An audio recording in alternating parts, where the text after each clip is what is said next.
What's going on, people? What's going on? Welcome back.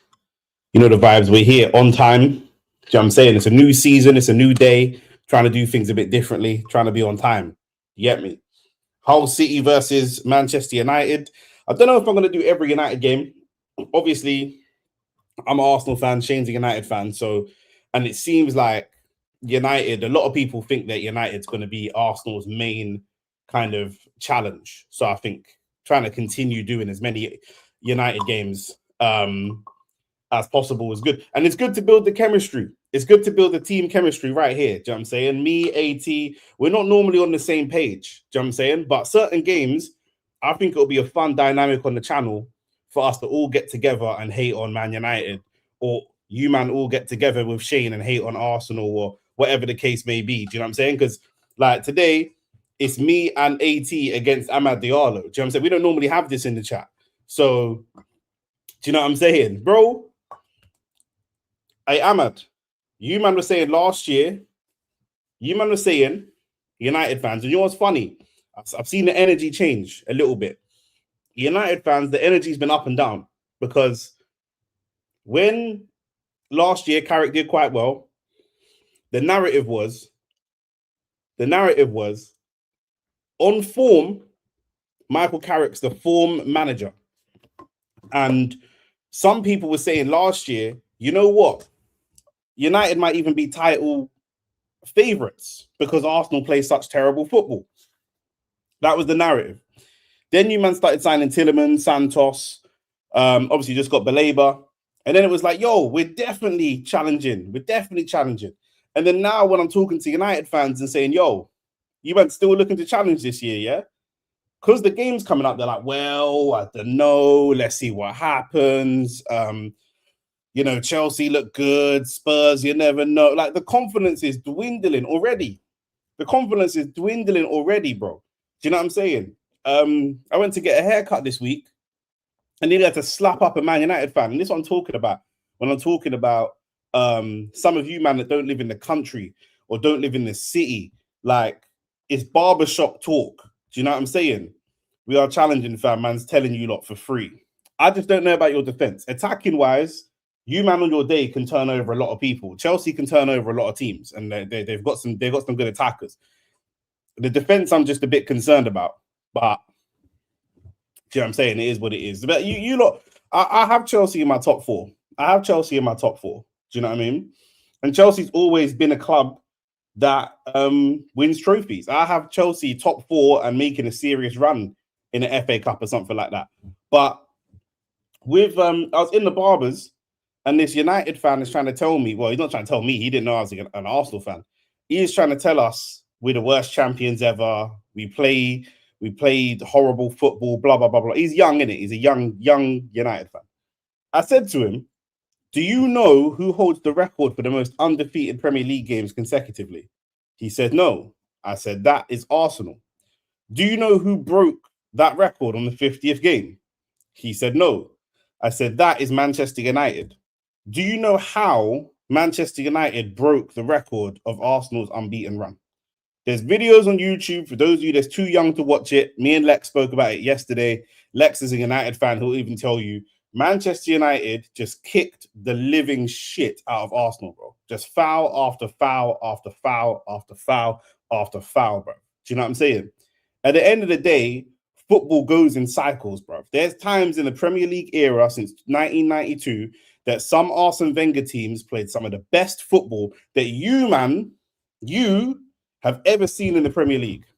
Maybe not in the world, but ever seen in the Premier League. Do you know what I'm saying? We played some of the best football. And the narrative was Arsenal was not tough enough. Arsenal was not strong enough. They're weak underbellies. You can rattle them. And a lot of that was true. You could foul Arsenal out of a game. And that's one of the reasons why we lost so many players to injuries. Everyone loses players to injury, I know, but us, you lot know us. It's terrible. Eduardo getting his leg snapped.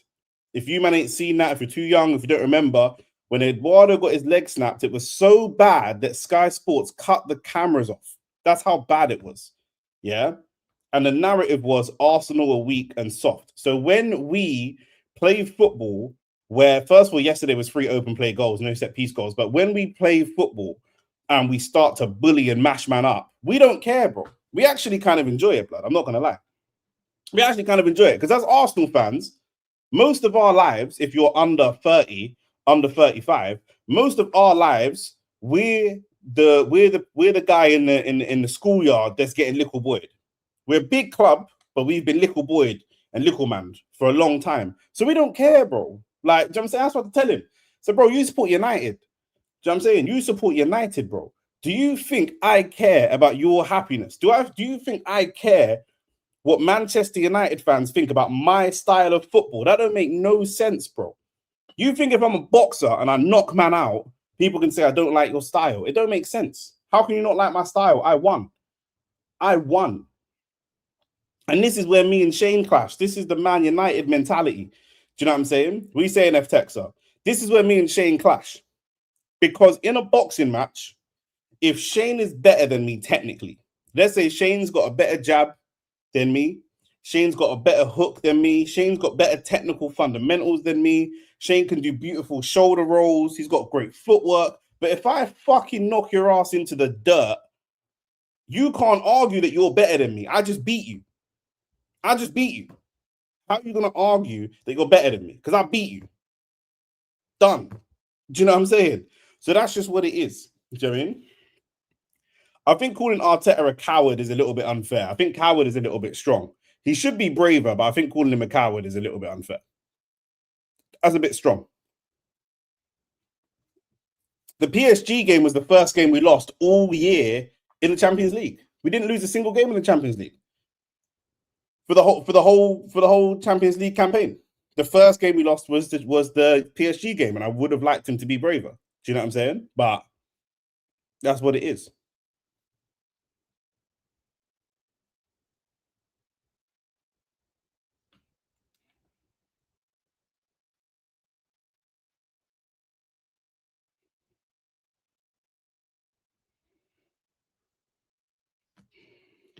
Mickey Mouse run, Nick. I don't know about that.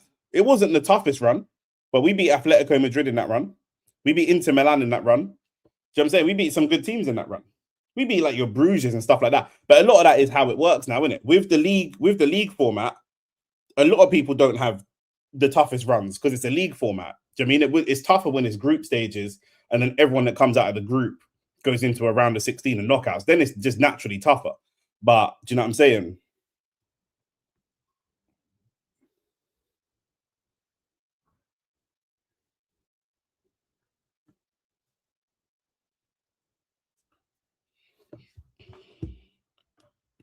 Forget group stage, Nick. What do you mean? What do you mean forget group stage? I'm just telling you, most people's runs are not that hard, like in the new format.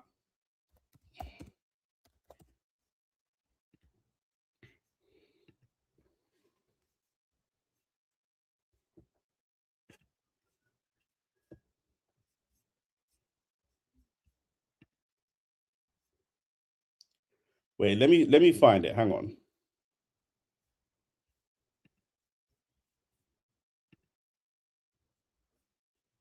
One second. Let me find something.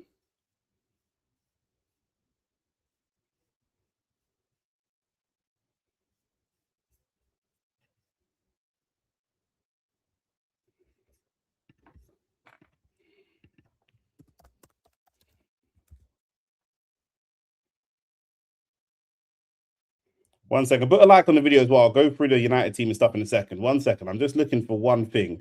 Let me see if I can find it. I want to ask ChatGPT, but ChatGPT shit and get stuff wrong all the time.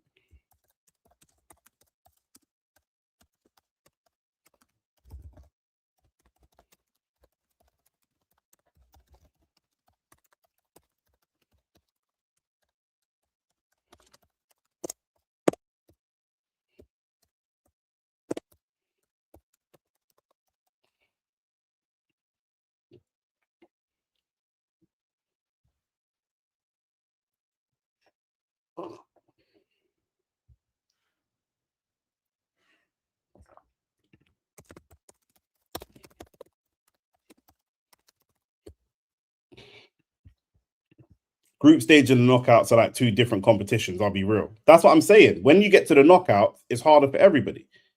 Do you know what I'm saying?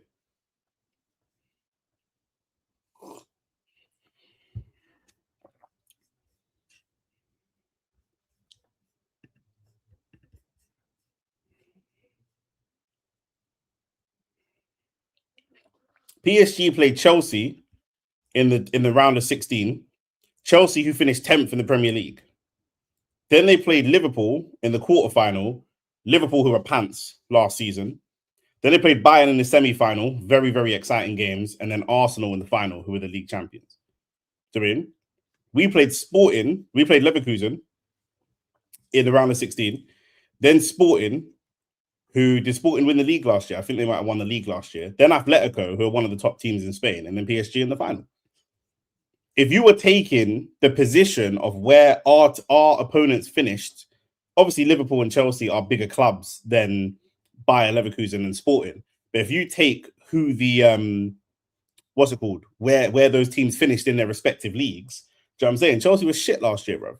So I don't see anyone saying PSG had a fugazi run, because in the round of 16 they played a shit Chelsea team, a Chelsea team that just about finished in the top half. That's what they did. Do you know what I'm saying? Fair enough, it was the final and the semi-final which were tough. Do you know what I'm saying? That's what it is. Alice said, nice trim. You're so stupid. I thought you were busy. I messaged you when you were busy.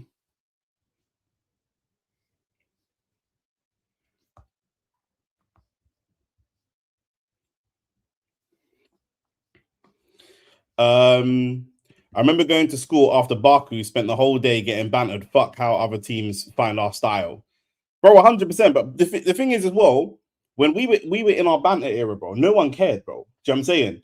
Like, at the end of the day, we've all been fucked over by Man City. And right now, for example, Newcastle, Aston Villa, these men are complaining that their teams are getting ripped apart, yeah? But when Man City got their money, they took 5 of our players, bro. They took Clichy, Sanya, Kolo Toure, Nasri, and who else did they take? Adebayor went to play for them, but they didn't take him directly from us. But they took they took half our team. They took 5 of our starting 11. And they took our old captain in Vieira as their technical director. Do you know what I'm saying? What are we doing? And Arsenal were just told just to eat it. That's your problem, just eat it.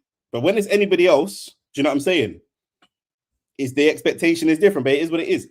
Nick, the expectation from fans is over the top. That's why I'm afraid Carrick might get sacked. I agree. I totally agree. I think you should set the expectation at top 4. You set the expectation at top 4. He comes second or third. He's overachieved. You go and reinvest next year. You still got some dead wood to get out, and then you go and compete next year with a team that's been with Carrick for a long time. I think that makes much more sense. Shout out to CCP. Do you know what I'm saying? Friend of this show. Shout out to Mash. Arsenal are now Man City in terms of being the league's dominant team. They will be judged as such, just like United used to be Arsenal in the past and City. I don't think that might be true in the league. I think that Arteta's, I've always criticized his cup runs. Do you know what I'm saying? His cup runs have always been bad. And in a season like this, where Arsenal are so far the favourites, it's going to be interesting to see what he does with the pressure. Because, like I say, in a season like this, I don't think he's getting himself into a position which is where a Prem isn't enough, if that makes sense. If Arteta won the Prem and nothing else, I think people would criticize him. And I think that's why he's going and getting Bruno G instead of Norgard and Solis instead of these guys, looking at Julian Alvarez or, these types of players, because he's like, cool, I know a Prem on its own isn't going to be kind of era defining. If Arsenal won 3 league titles in 5 years, but nothing else, I don't think that it's seen as a dominant era, if that makes sense. Obviously, you've got the United team scrolling across the bottom of the screen. I'm going to read out the team and the bench as well. Le Mans in goal, Shaw, Heaven, Maguire, Mazraoui, Tielemans and Santos starting in the midfield, which makes sense against a team like Hull, where they're not really going to look to get at you too much, you would expect. Fernandes in the 10, Mbuemo, Dorgu as the wingers, Cunha up top. On the bench, Marcus Rashford, Diego Dallo, Alessandro Martinez, Joshua Zirkzee, who I thought was leaving, Carl Darlow, Shea Lacey, Lenny Yoro, and Kobe Maino. What are they missing on the bench? They've got defenders. Rashford, Xerxes, Shesko. In terms of midfielders, I guess it's mainly just Kobe Mainoo as a midfielder that's on there. Maybe, I guess, you look at Xerxes as a potential kind of second striker that can drop into that midfield, but Bruno's not coming off the pitch. So, interesting.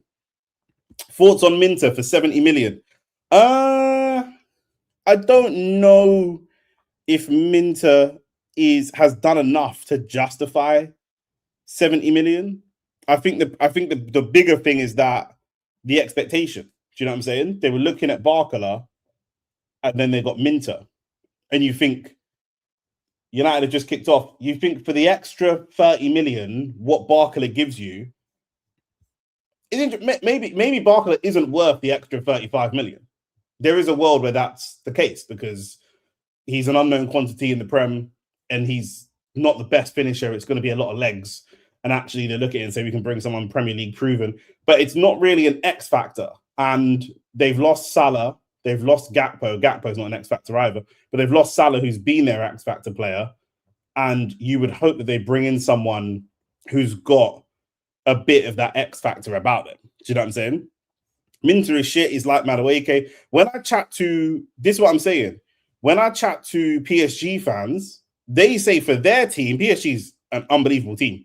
But in their team, PSG fans look at Barcola like we look at Madueke. Obviously, Barcola is better, but like AT saying, Barcola's better.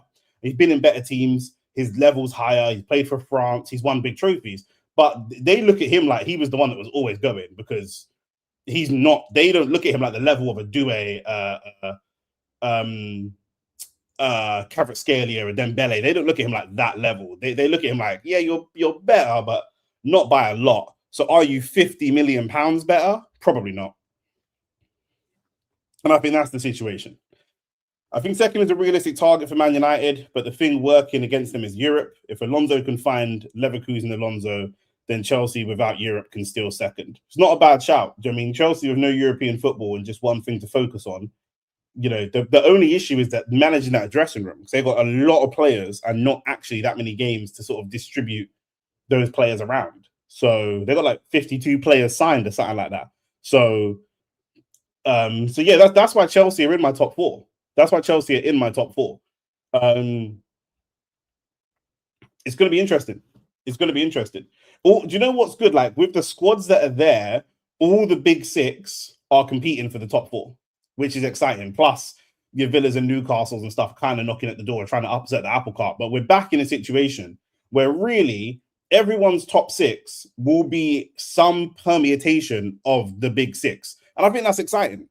Obviously, I think that's exciting because I'm an Arsenal fan and I'm like a fan of a big six club. I guess if you're a fan of someone that's not a big six club, you wouldn't be as excited by that. But do you know what I mean?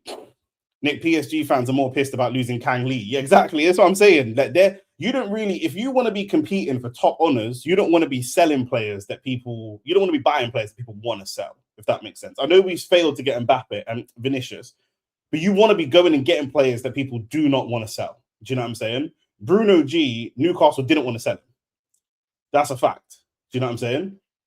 Good little interplay from Man United. Man United obviously going to dominate the ball over the top to Bruno. Bit of a dodgy touch. The Hull defense already looks like they're there to be gotten at. There's a couple times the right back kind of clashed with Dorgu and Shaw and the ball just went spare. That time there, the centre back, I think Bruno may have just been offside, but the centre back kind of had the opportunity to just easily mop up the ball. But again, they kind of bumped into each other. The defense of Hull looks very, very unorganized at the moment. And this already looks like it should be an easy Man United win because I'm only 3 minutes in. Things can change. But literally, every time Man United have attacked, their Hull are panicking so much. The defenders are literally running into each other. Barcola is mad frustrating, but has moments of mad quality at times. I hear that. But Marcus Rashford has moments of mad quality at times. Garnacho has moments of quality at times. Because we see these men every week, we'll say these men are shit blood. Do you know what I mean? Martinelli has moments of quality at times. This is why I'm not a fan of getting rid of a Martinelli, who we got for 6 million, and bringing in £100 million Barcola. Is that 95 million pounds worth of difference? Not really. Do you know what I mean? Hull coming forward, put a ball towards the back post. And it looks like that's what they're going to try and do. Ollie McBurney attacked it really well and seemed to like flatten the Man United centre back there. And McBurney's played in the Prem for a good. Was Ollie McBurney Sheffield United? Didn't get loads of goals in the Prem. That was actually Mbuemo. That was no, it wasn't Mbuemo. Who was that? Oh, Mazraoui. It was Mazraoui. That was Mazraoui at the back post.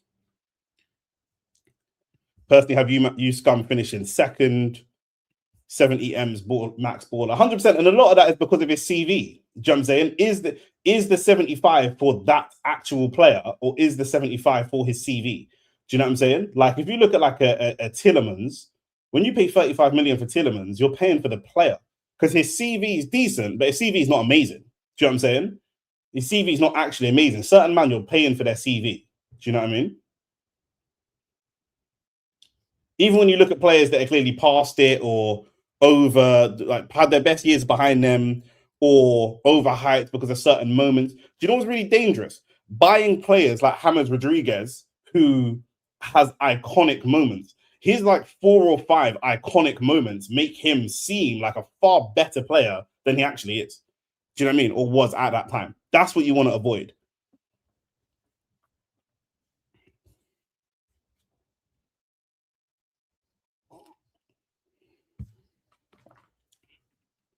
It's going to be interesting to see United setting up in a game like this where they're going to dominate the ball. We think that they're really set up as a counter-attacking team with the pace out wide, Dorgu with the crosses.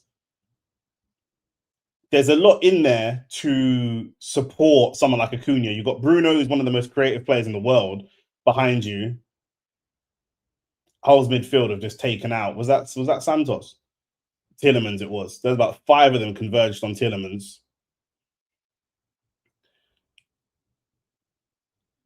That's interesting, actually. Tillemans trying to be progressive and carry the ball. We don't think of Tillemans really as a ball carrier. But I think this is a really good start for Man United against a whole team that, like I say, they're just going to dominate the ball. It's going to be really good practice to do that because there'll be a few games this season where United don't dominate the ball.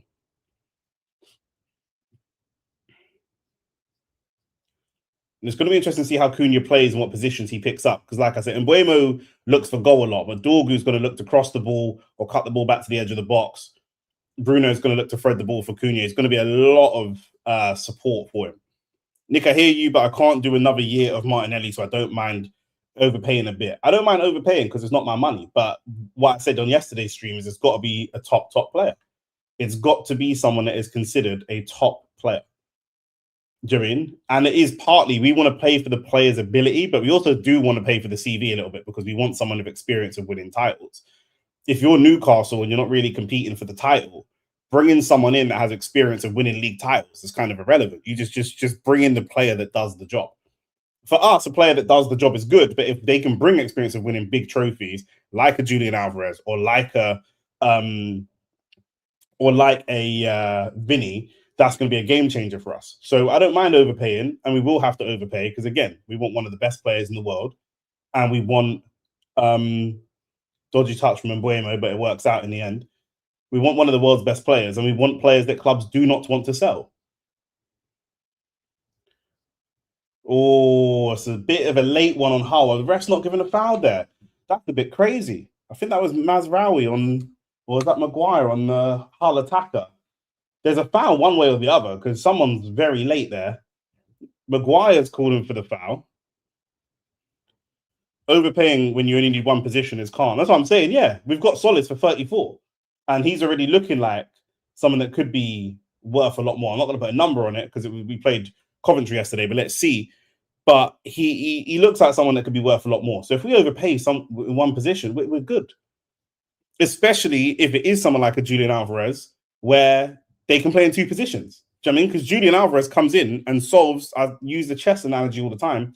Julian Alvarez comes in and solves left wing problems, but also solves striker problems a lot of the time. So he's going to solve 2 problems. So if we had to drop, I think Julian Alvarez playing wise is probably worth 80, 90 million. But if we had to pay 110 for him, then we pay 110 for him. But he's going to do a lot of things for us.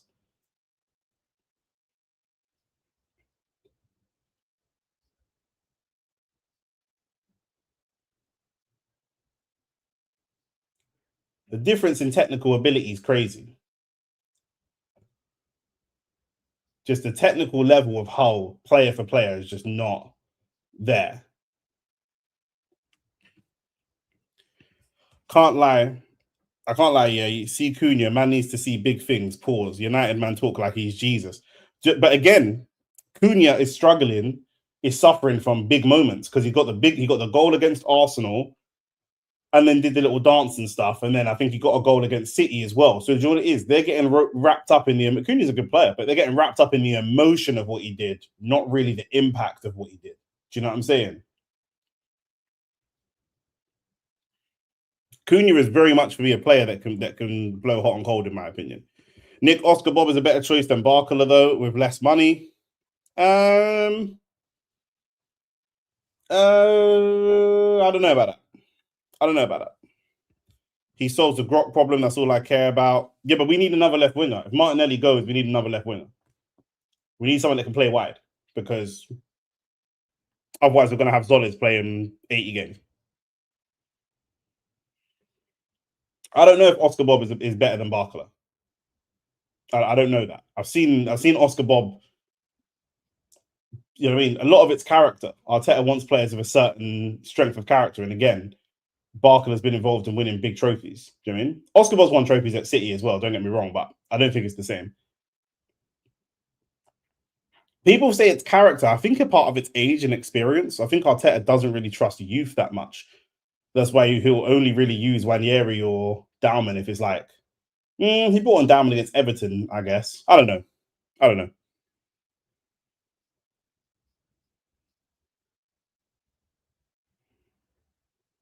You're on this Oscar Bob thing. Why don't you sign him, bro? You love him, bro. Do you know what I'm saying? Every day you're bringing up Oscar Bob. Like, United should sign him then. Acuna's a baller, but I need to see the Super Saiyan. But that's what I'm saying, bro. These men just they gas him in it. Like, he's good. No one's saying he's not good. Cunha's definitely good, but these men definitely overgas him, 100%.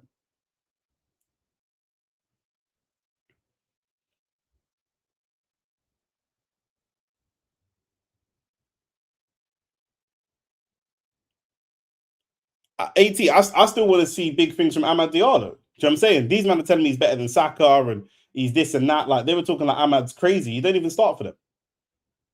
Do you know what I'm saying? So, like, he's not even a starter in your team.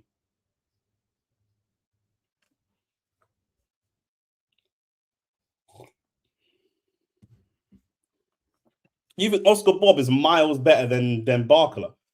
I think he might be better technically, but I don't think miles better. I don't think so. His technical level is higher, but that doesn't make him a better player. Again, the cross comes in from Man United, and Hull's defense, they just watch it. Mbeumo makes good contact. The whole goalkeeper makes a really good save. But again, they just the two centre backs are literally both looking at the ball. I don't know if Hull have got new defenders or what, but they seem to either be not communicating. Shaw puts the cross in. It's actually not a great cross. And to be fair, if I'm looking at that again, it looks like the ball's caught in the wind. The cross is coming because the cross has gone so high. The keeper looks like he's going to make the catch, and then the wind blows the ball back out again. So it's a bit of a nasty one. It's like I say, it's not a great cross from Shaw, but it just ends up being really problematic. It sits right in the middle of 2 or 3 different players.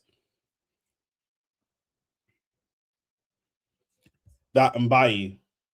Man, I really think Barcola's trash, you know. Fuck, you know. Ahmad's cold as well. I don't know about cold. He's good. He's good and he's direct. I don't think he's cold. And he's also not consistent.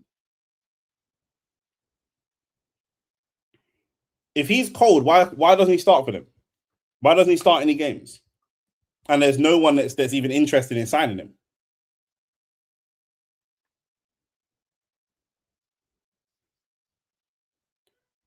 Aston Villa are very close, allegedly, to signing Leon Goretzka. That would be a really good signing. A couple years ago, I was on the Leon Goretzka hype train heavily.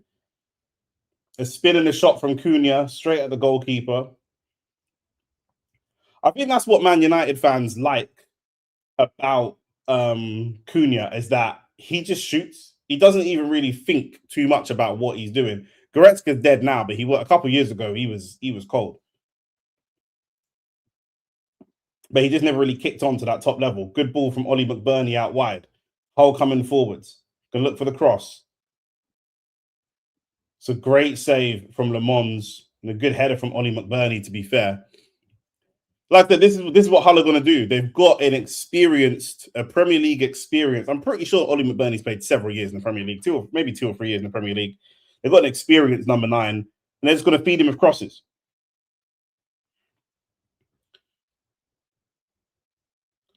It's just a little bit too close to the goalkeeper when you see that from the reverse angle, but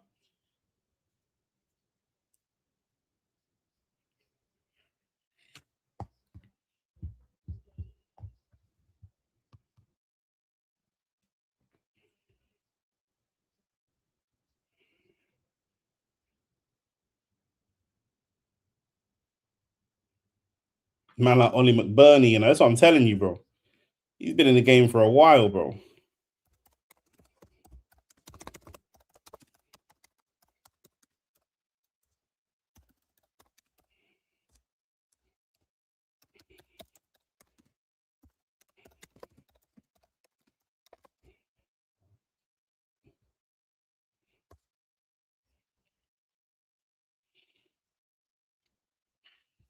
Four seasons. Ollie McBurney's first season in the Prem was back in 2016-17. It was only 5 appearances for Hull City, for Swansea, and then 3 appearances in 17-18. So he's been playing. Obviously, he's been down the Championship a lot as well.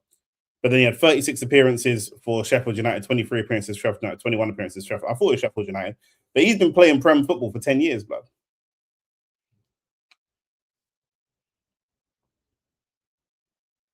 That is lazy from Brian and Mbuemo. Lazy, just ball watching, waiting for the ball to come to him. And that's the one that AT just said was close. It looks like a cross, but it's kind of a mishit cross and almost comes off the crossbar. I think the keeper makes a good save. But that is lazy from Brian and Mbuemo. And Mbuemo and Mazraoui, awful. Mazraoui with a shit header out, doesn't have any strength on it. Just get that down and play some football. He gets a shitty head on it and goes out to Mbuemo, and then it comes straight, and then he gets nutmegged for the cross. Bro, he's drowning out there, Mazraoui. Ah! Man them. Hey, I put on my Instagram story. If you don't follow me on Instagram, at Nick J. Francis, I put on my Instagram story. Today is day 1 of Man United's title challenge. United fans, how's it going? Lex, where's Lex? Shane, where's Shane? Rance, where's Rance? Where are these man? Who else is there? Bruv, what's Benos? Where's Benos? Because Benos was shouting shit to me on the PlayStation headset the other day. Where are these man? Heaven is in hell. Do you know what I'm saying? Heaven is in hell, blood. Do you know what I'm saying? If you man have ever seen Troy, I'm looking at heaven like Agamemnon looking at Helen of Troy, blood. Do you know what I'm saying? Is this what you left me for, blood? Is this your king? What's man talking about?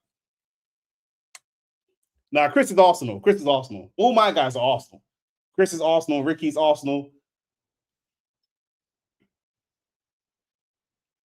It's Lex. Lex, where are you, man? Lex. Mr. Grimsby played good football. What happened? Amad Diallo's got concussion, blood. He didn't even know what happened, bruv. Do you know what I'm saying? What happened is you man need to sign Oscar Bob and play him right back. That's what happened. Do you know what I'm saying? That's that's what happened. Do you know what I'm saying? Man told me United were favourites for the title. Amad's pretending he's legally blind. Do you know what I mean? About what happened, blood.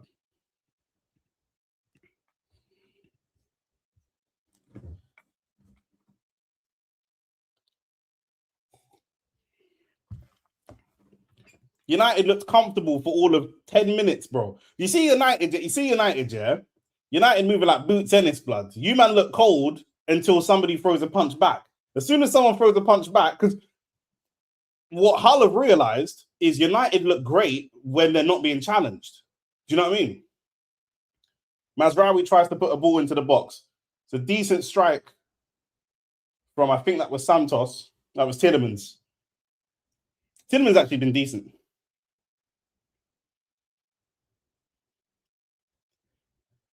But you know when boxers chief up a man, but they're not fighting back, blood. As soon as someone punches back, speaking of, we're going to be live later tonight. That's a push in the back from Aiden Heaven. We're live tonight for Aiden Hell. Man like Aiden Hell, you know. Man like Aiden Hades, blood. Man like Hades. Do you know what I'm saying? We're live tonight for Rolly Romero versus Teofimo Lopez. Do you know what I'm saying? But bro, as soon as these men fought back, that was it. Dorgu doing his best impression to look like Jeremy Doku. It's long, blood. Do you know what I'm saying? It's long. And Hull are going to rain down crosses on your head top, blood. Do you know what I'm saying? United should still win this game. But, Nick, no show before the fight. What do you mean? No. I'm going live at 2. You mean the podcast? Shane, if you're talking about the podcast, Shane is in Barbados. Shane's in Barbados. He's back on Wednesday. So that's why there was no show this week. Some fans told me title charge. Hey, to be fair to Ahmad, you said we ain't challenging for a title. Do you know what I'm saying? We might come top 4, maybe top 3, top 2, but not a title challenge. Some of your fans, I try to tell them. Bro. What's man talking about, bro? Rance is going to blame Arsenal for some reason. Do you know what I mean?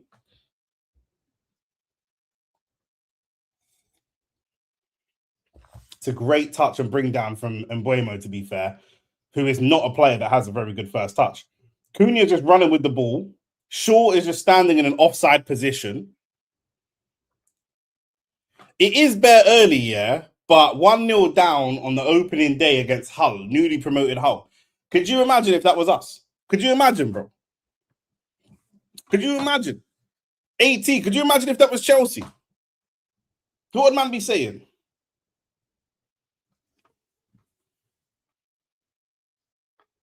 But Lex told me Hull played good football. That quote is going to live in my mind forever, blood. That quote is going to live in my mind forever. Yeah, he will. Rance will say something stupid like United are better than Arsenal. Bro, do you know what it is, yeah? He's going to say, this is what Rance going to say. You know what it is, yeah? Arsenal were just shits, blood. Like, Arsenal, the only reason this is, but I'm doing a Rance impression. Rance is going to say, man have a higher expectation for United. Anyone could lose to anyone in the Prem, but man don't expect nothing from Arsenal. That's why winning it 3-0 against Coventry is going to be amazing because man don't expect nothing from Arsenal. You're not a big club. Do you know what I'm saying? You're not a big club. Like, you can't have characters. Do you know what I mean? That's what he's going to say. That's what he's going to say. Dorgu trying to foul the goalkeeper, you know.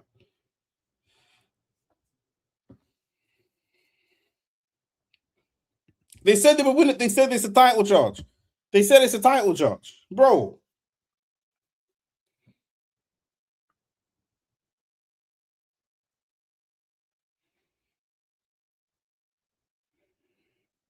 What time is it in Barbados?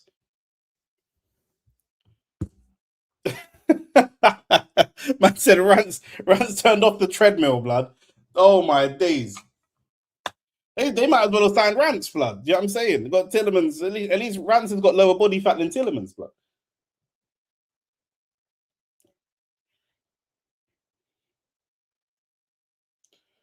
Again, Hull just lacking that technical edge, but it don't matter. Get it out to the fullbacks, get crosses in the box. There's another good cross. Maguire did well. And I've said ever since I've been on YouTube, and I said it before I did YouTube, and I told Lex, Harry Maguire is one of Manchester United's most important players. Just like we spoke about, and I'm not even trying to be facetious or be funny. Just like we spoke about before, where players like James Rodriguez are overrated because they have really great moments. Some players like Maguire are the opposite, where they're not terrible, but they have awful moments. Moments that get super viral. 4 or 5 moments that go hella viral, right? And then people think you're washed because of those moments. Harry Maguire has shown a ton of character and has come up with big goals for Man United on multiple occasions. By the way, Nick, if Martinez and Dallo isn't arrived late, we could start the league with Ten Hag back 4. That's mental, bro. When you say it like that, that's mental. Then man were telling me it don't matter that we signed Santos. I said, bro, you man signed £50 million for someone that was on the bench of a team that finished 10th. On the bench of a team that finished 10th. When would you pay £50 million for someone that finished on Bournemouth or Fulham's bench? You wouldn't. And man told me it don't matter. The referee's got to pull play back for that. There's no way. If United score here, the defensive midfielder has just gone to get the ball. And as the defensive midfielder for Hull has gone to get the ball, the referee has got in his way. And then United have mounted an attack. Luckily, the shot went wide. But that's really, really poor from the ref. Really poor. The Man United corruption has begun already. The Man United corruption has begun already. And Dorgu just can't get that shot on target. But man told me it don't matter that we're spending 50 million for someone who's been on Chelsea's bench because he's not going to start. So it don't matter. He's not going to be a starter. Kobe Mainoo is going to start. Kobe Mainoo is great. Why does Kobe Mainoo not? This is United fans. How can Kobe Mainoo not play for England? He's better than Anderson. He's better than Rice. And when we say he doesn't start, you say, well, it's only because Amarim's a terrible manager. When Carrick comes in, of course Mainoo is going to start. But now Andre Santos is starting over Kobe Mainoo. Someone make it make sense. I need a treadmill. Bear in mind, Santos played the cup games and group stage Benfica's and them, man. It was like a 6 out of 10. 100%. And they spent 50 million on him. This is what I'm saying. I'm not saying Kobe Mainoo is not a good player. That's not what I'm saying. But Kobe Mainoo is such a good player, but he can't start over Santos. Amad Diallo is such a good player, but he can never start. He can only start at wingback. So how good can he be then? Unless you man don't rate Carrick's talent ID. Carrick is telling you he prefers Santos to start over Kobe Mainoo. And you don't think Kobe Mainoo should start for England. Man said Andrew Smith.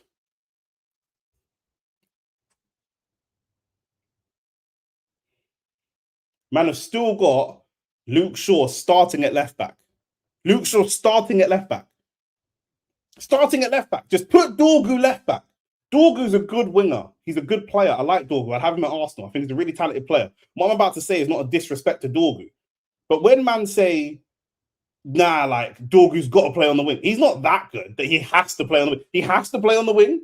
He has to. He's so good. He has to play on the wing and have Shaw left back. Just stick Dorgu left back, put Rashford on the right wing. What's Dorgu done that Rashford couldn't do?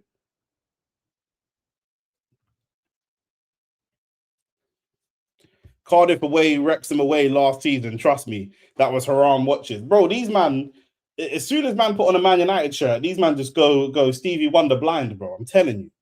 Fat Nick, Kobe Mainoo also a prospect. He has potential, but we've never seen it for a consistent game. 100%. Maddest thing, Nick, watch Carrick out, end up trending. What did I say? Me and Shane made a prediction on last week's show or the week before. And Shane said he thinks there's a world where Maresca is the first manager to get sacked. And I said there's a world where, because of United's high expectations, Michael Carrick could be the first manager to get sacked. Not because of the team and not because of Carrick, but because of the expectation of the fans. If your expectation is to mount a title challenge, you can't be losing to Hull away in a fairly low pressure game. No, I don't know. You do, but not like United fans do. You do, but not like United fans do. Not like United fans do. You never gassed Liam Delap the way that these men gassed Santos. Never.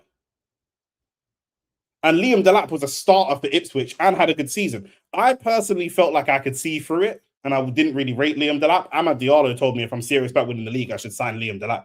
I couldn't see it. But you man signed Liam Delap and João Pedro. Fair enough. That makes sense.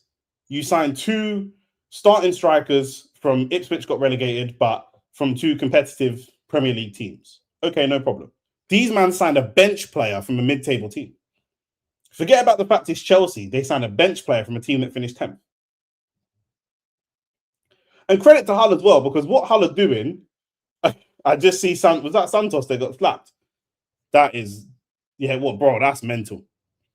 Their man tried to corn on Kobe Yes, 100%. They said Declan Rice shouldn't be starting. That this is the hype with like Elliot Anderson, Adam Wharton, like these man, bro. These man like Declan Rice shouldn't be starting. It should be Elliot Anderson because he had a good season at Forest. Elliot Anderson and Kobe Mano should be starting. Bro, what are we doing? What are we doing? There is no professional football manager that we've seen so far. No professional football manager has ever wanted Kobe Mano to start in their midfield. Not Southgate, not Tuchel, not Amorim, and not Carrick. No professional football manager has ever what? Yes, bro. Ahmad was saying this for months. Ahmad was saying this to me for months. Ahmad Diallo will tell you, and I said, bro, I don't see it. I don't see it. I'd rather Shesko or Gyökeres. I don't see what man is seeing about Liam Delap. Ahmad Diallo will tell you. He'll admit he was wrong, but Kobe's cold man then, but it's a hate United thing. Fuck him still. It's not, but what I'm saying to you is, if Kobe, I'm not saying Kobe Mino is not cold. What I'm saying to you is, yeah, you man only think about football in terms of what you can see, but there are lots of things that we can't see. If Kobe Mino is so cold, United coming forwards, and I think just get caught in possession. If Kobe Mino is so cold, why do no managers want to start him? Why does he never start? Outside of injuries, and we're not hearing that he's injured. He's on the bench. No managers start him. He's had 2 managers for United and 2 different managers for England, and none of them have wanted to start him. Why? That's all I'm asking. Why?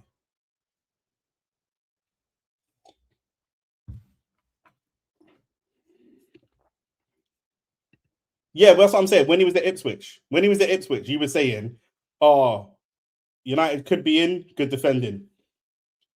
And what I like about Hull is they're shelling up now because they're under pressure, but they're not really just shelling up. They're still trying to play.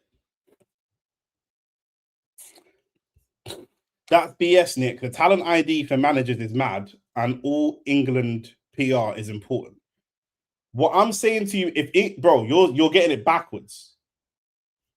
If England PR is important, then why did Michael Carrick just spend 50 million on Santos and start him, and 35 million on Tielemans and start him, and not start Kobe Mano? Just answer me that question. It's the first game of the season. Kobe Mano is fit.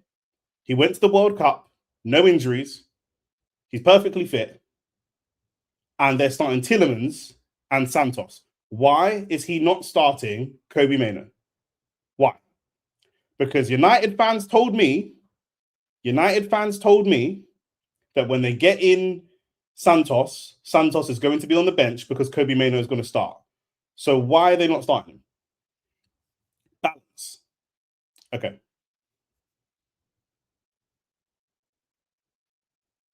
Okay, balance. Okay.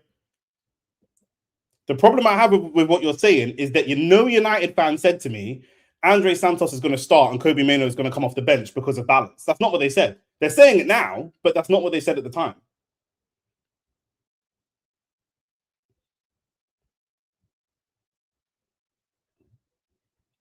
Legs in midfield. So when United, okay, so what that tells me is that when Carrick set up the team, was he not expecting to dominate the ball then? Because why would you need the legs in midfield in a game? If the game continued the way it did for the first 10, 15 minutes, United should have been 2-0 up already. Shout out Samson. Can't lie. Man United fans from yesterday who were cussing are getting mudded. Bro, it's almost like it's not easy to win Premier League games, blood. You know what I'm saying?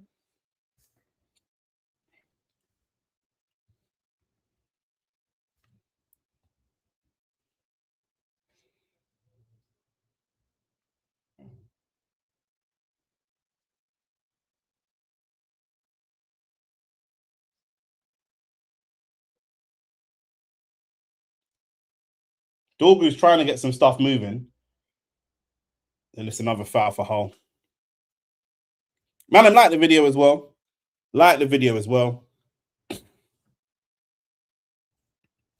You think that Mano is a 10 replacement for Bruno? See, that's where we disagree.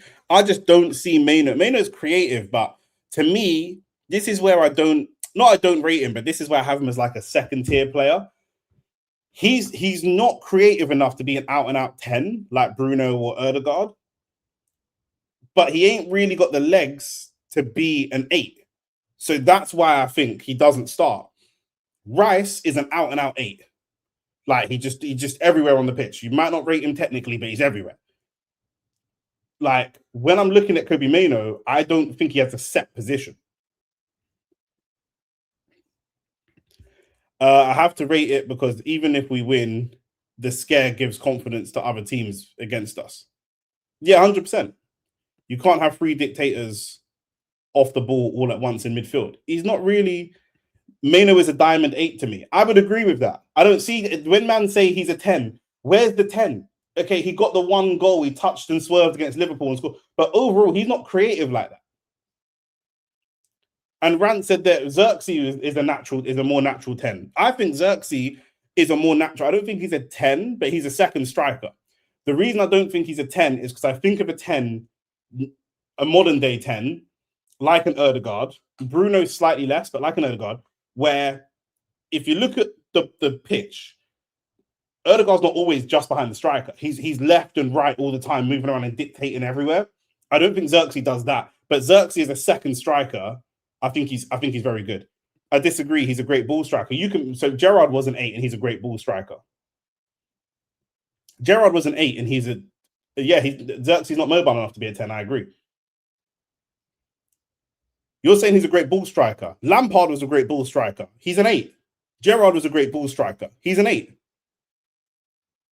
Do you know what I mean? There's loads of great ball strikers. Yaya was a great ball striker. He's an 8. Pogba was a great ball striker. He mostly played as an 8. He could play as a 10 sometimes, mostly played as an 8. Xerxes is a baller, man. AT actually doesn't speak English. No one's debating whether or not he's a baller. He's a very good player. We're just talking about what style he plays. Another cross comes in from Hull. Harry Maguire gets it clear. Harry Maguire so far is the main defender to stop Ollie McBurney getting in. Another cross, and it's Harry Maguire that stops it. This style of game is perfect for Harry Maguire. If Ollie McBurney is up against any of the other defenders when crosses are coming in the box, I'm backing Ollie, and it's a free kick for Hull.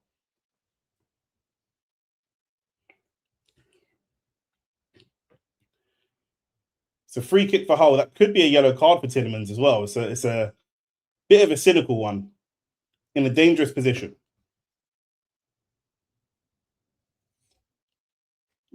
The problem is with a team like Hull, they don't have like the technical. I don't know if they're probably gonna have to look to cross it because they don't have the technical ability to have someone just lick this on goal. You'd think that if there's a Rice or an Erdegaard or someone of that quality, they can go direct, but they just lack the technical level to be going direct here. And if anyone, bro, right now, like I say, if I'm United, I'm looking at Harry Maguire because Heaven's not doing it right now. And the fullbacks have both looked poor. So I'm looking at, again, it's Maguire and Ollie McBurney. Oh, my word. Is it the same player? Is it the same player? No, it's not. It's just another black man.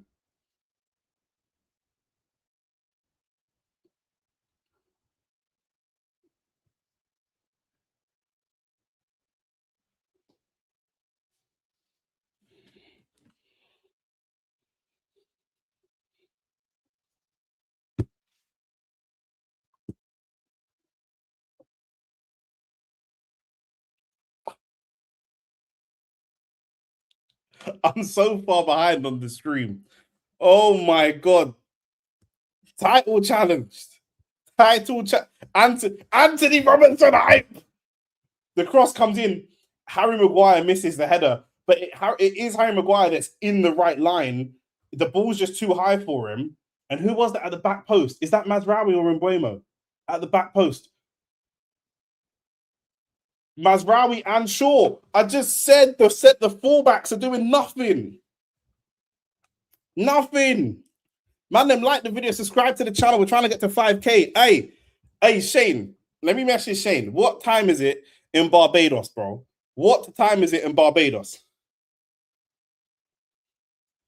I'm messaging Shane right now. You have ducked serious smoke. Maybe it's Lex as well.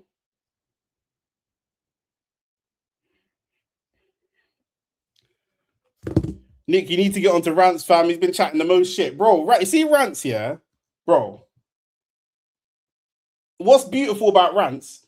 Hey, United and Hull City nearly in again. What's beautiful about Rance is how much he loves his club, blood. But he loves his club to the point where it's just not even sensible, bruv.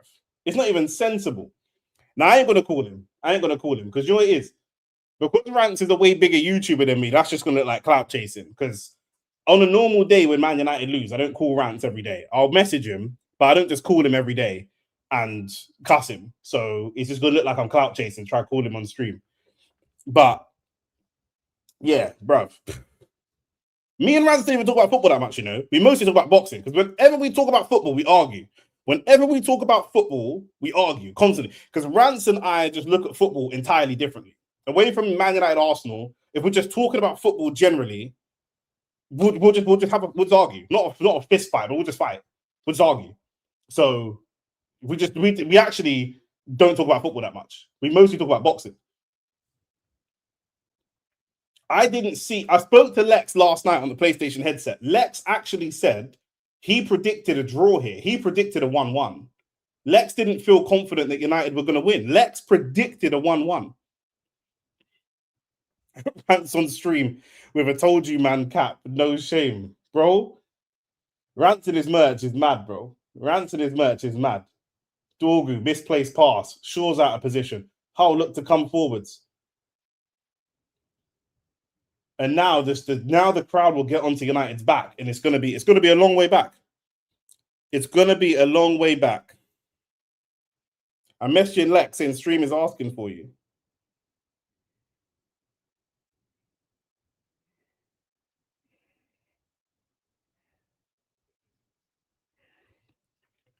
I've asked Lex to hop on at halftime. I said, you want to hop on at halftime? Not the whole game, just little halftime chat.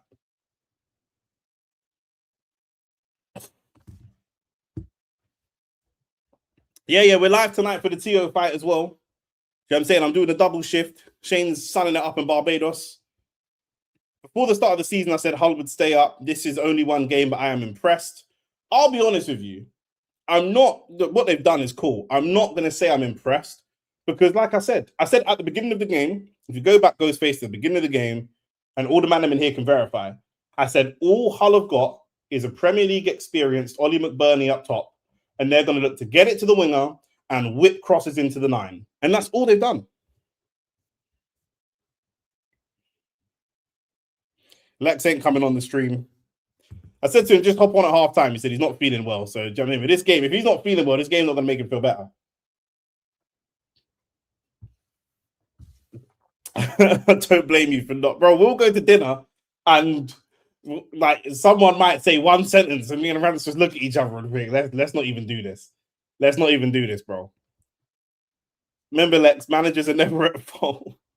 I told that Lex said, remember I said it was a draw. I told them, you said 1-1. Lex, stop messaging me on WhatsApp. I'm doing the stream. Just jump on the stream, Lex. You don't have to turn your camera on. Let me message you. If you come on, leave camera off. Just chat at halftime. Do you know what I'm saying? I didn't either. Man United ain't good. I tried telling him. Nick, during the World Cup, I asked Shane, was Carrick's achievement overachievement by our fan base? That's why I asked 100%. Shaw's still at the club. I said this. I sat down with Samson. I sat down with Shane and went through all the left backs that are better than Luke Shaw. And Shane said to me he wouldn't take Anthony Robinson from Fulham. He wouldn't take him. Didn't believe that he's better than Shaw. You don't need to get Shaw out of the club.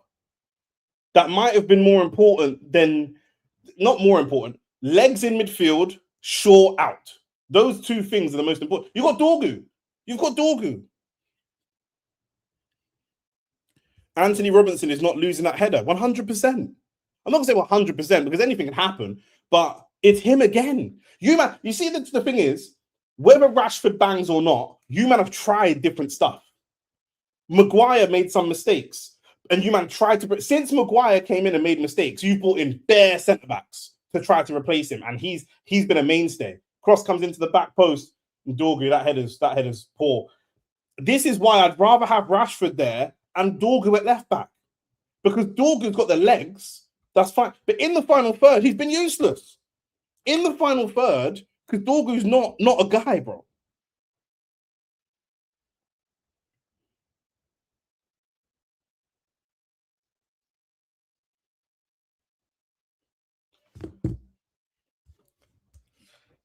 This like Dorgu in the attacking. I don't know why Dorgu's not the left back, bro. You Man United fans think they know so much about football that they overcomplicate the game. Dorgu is a solid left back. Just play him left back. Play him left back and play someone else in attack. You've got attackers. What you have is attack. What you have in abundance is attackers. What you don't have in abundance is left backs and defenders. So just play him left back. This is what it is. Miles Libaskelly wanted to play in centre mid. He's a really good centre mid. But when we didn't have Nkapie and Calafiori, Skelly's just got to play left back because we didn't have any left backs. Just do it. Just do that. You need a centre back too, but not as urgently as a left back. Left back and centre mid were the two urgent positions. You literally do not have a left back. If you are not going to play Dorgu there, you are not going to play. You don't have a left back. You don't have one. Centre back, you have centre backs. I can name you 5 centre backs that your club has. You have centre backs. You do not have a left back. You don't have one.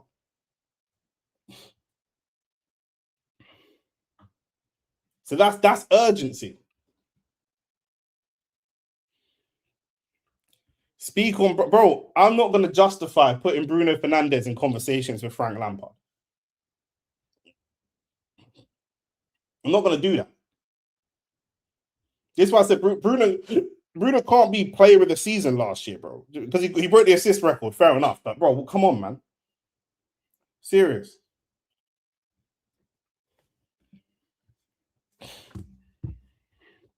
Half-time. Shaw is injury prone. Bro, he's injury prone and shit. And the shit part trumps the injury prone part. I'm actually getting passionate for you, even though I don't even like you lot. But it's just dumb. It's dumb. It's dumb. It's actually dumb. Like, it's so stupid, bro. I can't believe it. I said on the show, you cannot be telling me you're going to compete for the league when you're going into the season with Luke Shaw as your left back. So all of that, we're going to compete, chat. No, you're not. No, you're not then. No, you're not then.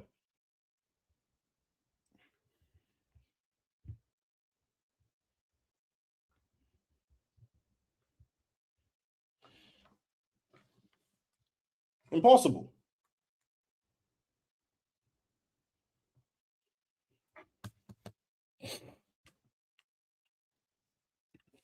He is shit, bro. He is shit. He is shit, bro. Honestly, he is shit. In 2026, he's shit, bro. He's not good.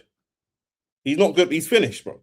Yeah, he can do a bit, but he's finished. If you put Paul Pogba in that centre mid, there'll be moments where he nutmegs man and spins man, but he's not good, bro. He's not that level, bro. Do you know what I'm saying?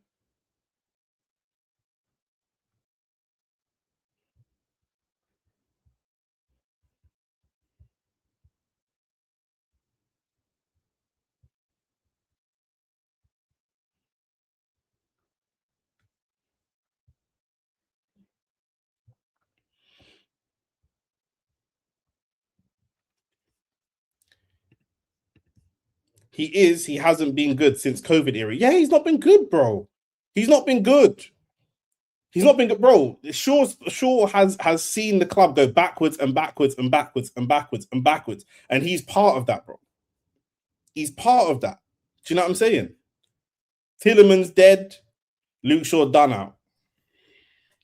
Oh, on. Makes sense of what we're seeing, Bro.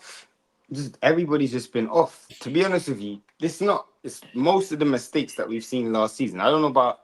Can't really blame Tielemans for none of that. I think Tillemans has been probably one of your better players.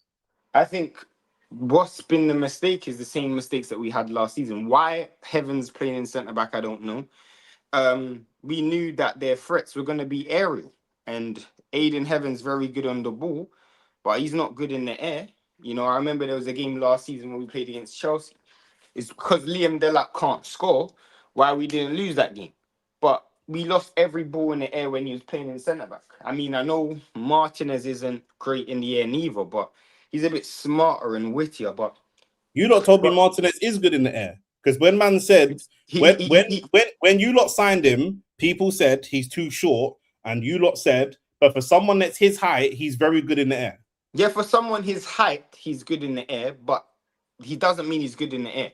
Just like for someone of Fury's size, he's quick, but he's not quick. You know what I'm saying? So he's decent in the air, but he's smarter and he scores a lot of goals. Obviously, and we've seen that with Argentina. But really and truly, we always had problems in ball. Our fullbacks let balls get into let too much crosses get into the box, and our centre backs outside of Maguire don't deal with aerial threats. Whether it's Delict, whether it's Yoro, whether it's Haven, whether it's Martinez, they don't deal with the balls in the air enough. And we're seeing that problem. We conceded 3 goals against you last season from corners. We conceded so many goals from crosses. And as a team like us who concede so much chances from transition, which we're seeing, all the chances that we've had today is just from transition. Ho's done well in terms of getting the ball wide and getting balls into the box, but every team that plays us this season will do that. Every team. Have you been watching the game? Yeah. Every single second of the game. From the first 5-10 minutes, I said, bro, Delict's not available. He must not be available because they got Euro and Delict isn't available. He's back in training, but he's not fit. They've got Martinez and Euro on the bench and no Delict.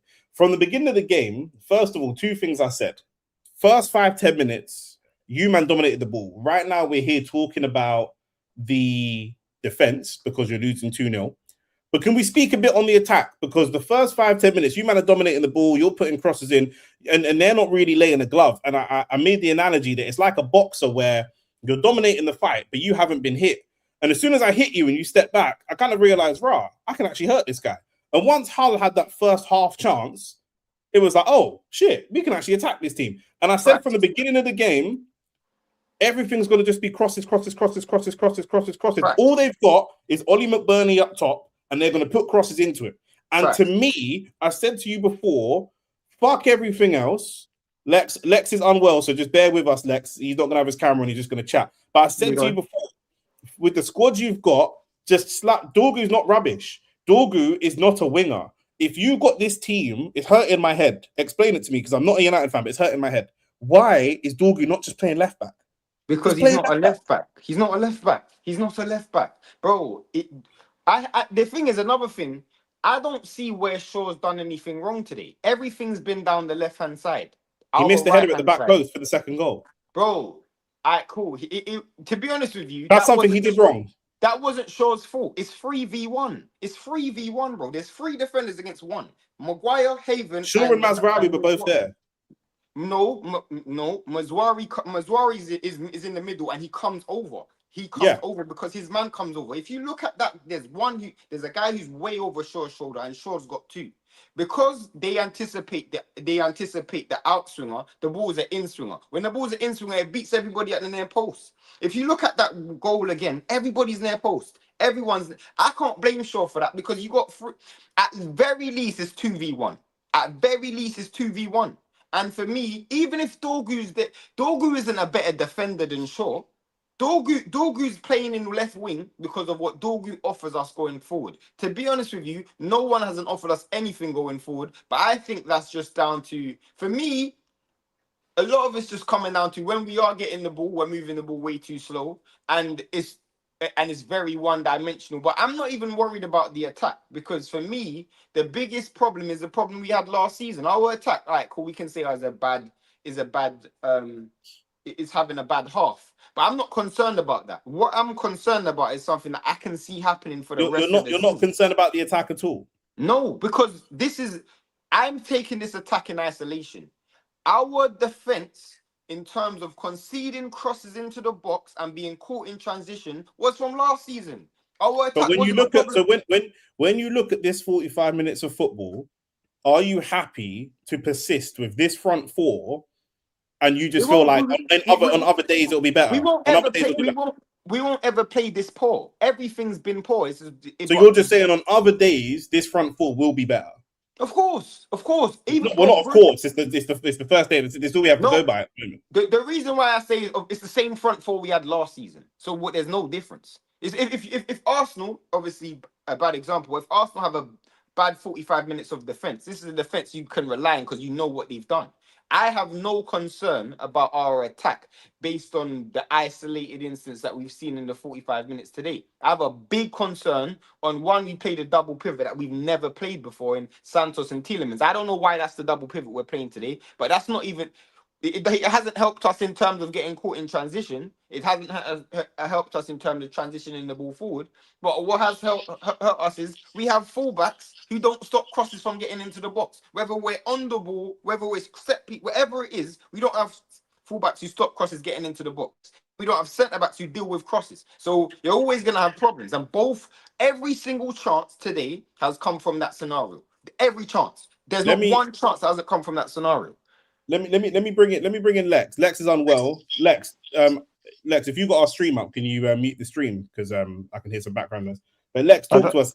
Are you seeing more of a problem with the defense not being able to defend? Or are you seeing more of a problem with the attack just looking a bit blunt? Because like I first 5-10 minutes, if you man watch the stream, I was kind of glazing you. I was like, bro, Hull ain't gonna offer anything but crosses. United are popping the ball.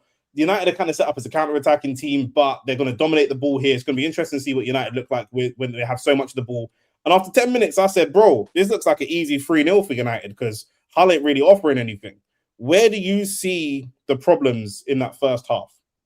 And thank you for coming. I know you're not well. Go on. It's all good, bro. The problems are the fullbacks, and it's the fullbacks both ways. So like Shane said, they can't stop the crosses. That's the biggest thing.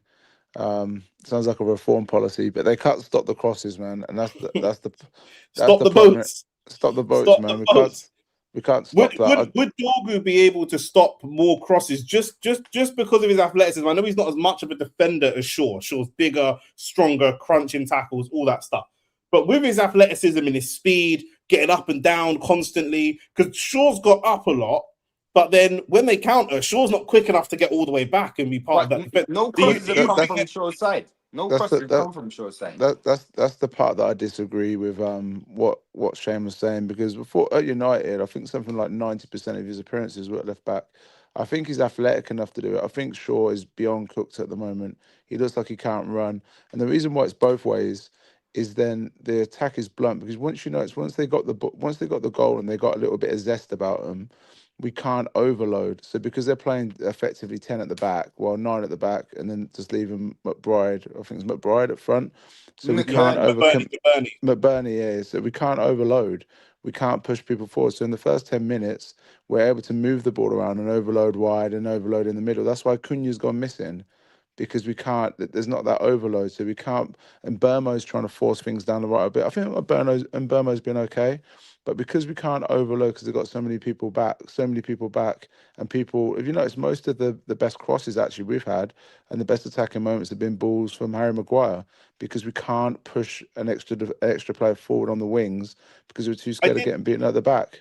I did notice that, because even the balls through to Mbeumo, and again, maybe it's a centre-back problem, Bruno's not really getting on the ball enough in his more dangerous areas. But the balls to Mbeumo, and I think Mbeumo's touch is very hit or miss. He had one really beautiful touch, but his first touch isn't always the best. And they're sending balls. I think there's opportunity to send balls through the channel. But a lot of them, the balls come over the top, which just is giving him way too much to do. For someone like Mbeumo, where a lot of your... I agree with that. Mbeumo is quite... I don't want to say basic in a rude way, but it's quite basic. He just wants the ball to his feet and he can go. The ball comes out, he's got to try and hold the defender off and do all types of stuff.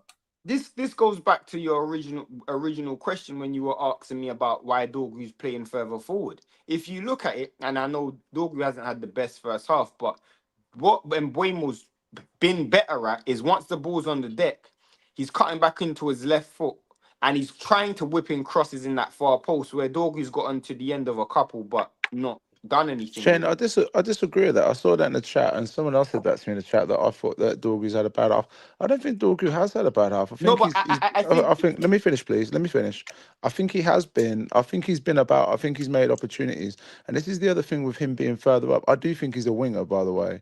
But again, with the fullbacks, the problem is then when you're in possession, you can't also release people, because let's imagine that you've got a right back who can push up and support and overlap with Mbeumo. The left back then pushes into the midfield, so you've got that pivot there, and you can release another midfielder to go and overload. That's the problem with our the lack of, it's like, look, because Mazraoui is just the same. Mazraoui is very basic, very dependable, but he doesn't have the athleticism to go and support a winger. So Yeah, I I don't I think even agree think with that. Mazraoui is dependable. But I think when people were talking about the defensive errors, there hasn't been any crosses down the right hand side. So when people do and I understand, I'm not a Shaw fan at all, but it's been Mazwari that's letting crosses go in more than anyone.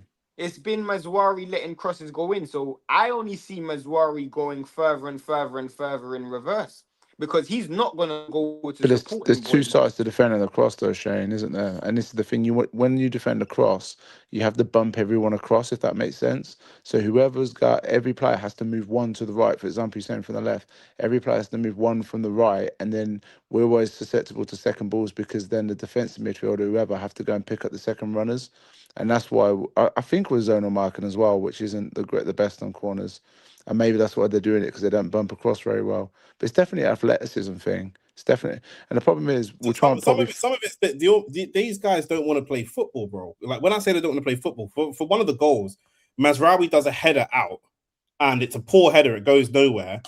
And Buemo's waiting for the ball to come to him. The Hull player presses quickly and nips in, nutmegs Mazraoui again, and then the cross comes in, and Mazraoui's taken out of the game. And I think that might Oh, be sorry, something. Nick. 1 second. Sorry, are you guys got the stream on now? The game on now? Look what I Yeah, mean. It's showing the average position. average So you position. see, Yeah. how there's no overlap, a little bit in Burmo, a Is the little game bit, but there's started? Yeah. nothing wide, because No. say It's again. still on the analysis, but on the And analysis part, it's showing Dorgu's position and Mbuemo's position. and I there's don't. no Mbuemo's overlapping at there's the no top. overlapping, I don't. Shane. I don't There's no agree with overlapping. Jacob about Dorgy not being a wing. I just don't. I don't agree with that at all. Right. Rashford's on, and I think Dorgu is a winger, but sure, and we've just got crap fullbacks, mate. And I think he's a better fullback and better for this situation. He can play fullback. He probably is a winger, but he can play fullback. Rashford's on as well. I'm gonna Who's go, off? lads, Who's but off? I'll come up. I'll come back on at the end if you want. Who's Yeah, off? yeah. Who's off? Come back on at half time, Lex. Thanks for that, Who's bro. I'll off? shout you in a bit. No I'm problem. not sure Catch who's you in a bit, fellas. I'm not sure who's off yet. They haven't put the number up. I imagine Dorgu, it's going to be Dorgu for Dorgu Rashford. off, Dorgu off, Rashford on. which I think is a mistake. But there you go. Lex, you can jump off whenever you're ready, and Lex will join us again at half time. Man, and put a like on the video. Lex, I'm gonna remove you because I can hear you talking to your dog. Your Yeah, Lex is in the remove him. Yeah. background.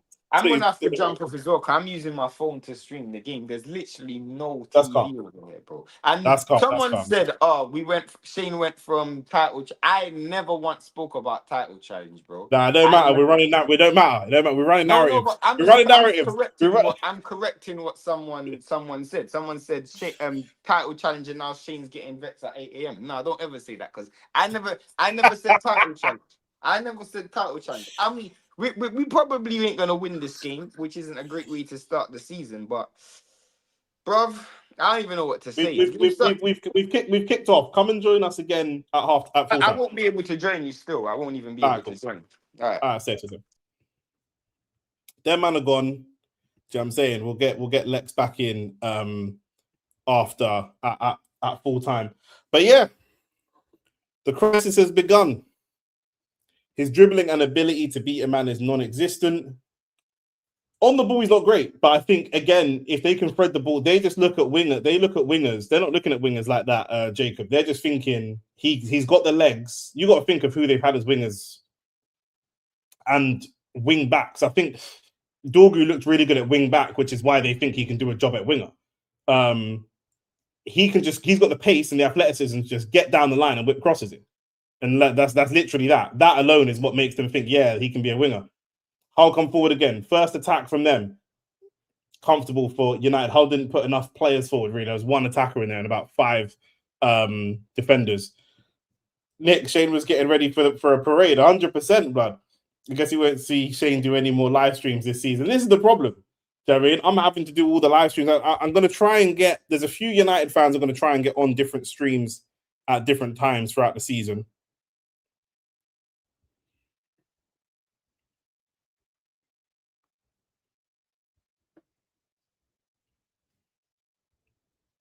What's man them saying? Can United come back from this?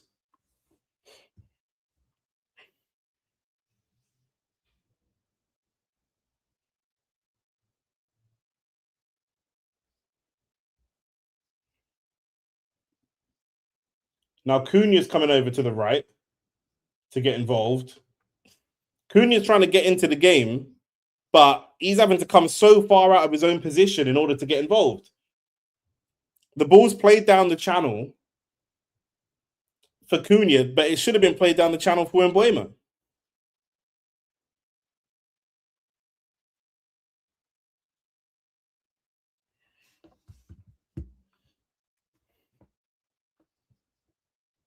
Getting mauled by the Tigers, first game of the season is peak, 100%. We've got Brentford versus Tottenham later as well. All London derby. I'm going to be out, but we'll talk about that later on the boxing stream. We're going live at 2 a.m. for Rolly Romero versus Teofimo Lopez. We're putting in the work on the channel, so like the video, subscribe to the channel. Jacob, even though you're a Tottenham fan, I'd still like you to subscribe. Hull City may stay up this season, bro. Maybe not. They may not, bro. Do you know what I'm saying? United just look shit. I'll be honest. It's not even that Hull look great. Hull are going to get the ball to their fullbacks, run, and whip crosses in for McBurney. I said that when the game first started. It's 2 crosses, 1 cross and a header, and 1 cross from a free kick.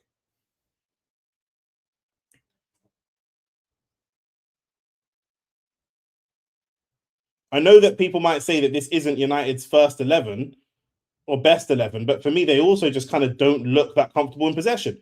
You know, Shane's talking about what this attack did last season, this same attack, but it was a totally different situation. The attack last season was built off of counter-attacking football. Now you're going into a situation which happens when you get better. That's a great tackle on Rashford from Coyle, but ref's given a foul. I think obviously Coyle's come from the wrong side. And Rashford straight away showing a lot more impetus to try and just drive that ball forwards and cut inside and do a bit more. No, it wasn't a great tackle, to be fair. It was bad for me. I thought Shaw should have been subbed off for Rashford as well and leave Dorgu on, but there you go. But with the it's the same attack, but it's a totally different style of play. Because, like I said, it's going to be interesting to see what United look like when they have all the ball. Can United play with 60, 70, 80% of possession and break down low blocks? We don't know. A lot of their success came against Arsenal, and they lost against Everton last season. They lost against Grimsby last season. They will lose against these teams that dig in and look to break. But if Man United are playing the counter-attacking football, they look a lot better. So even though it's the same players, it's the same 4, it's a totally different setup, it's a totally different game.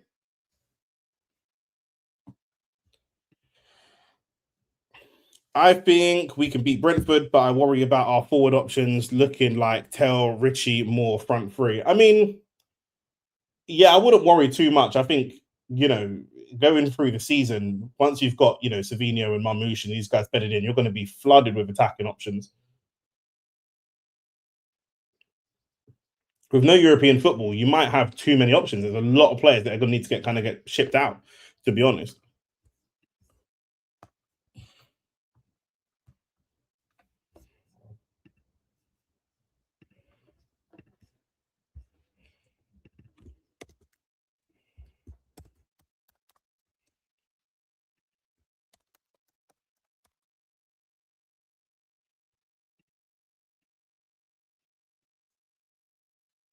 Let's see how our attack is going to open up defensive teams. Hull are going to sit back now.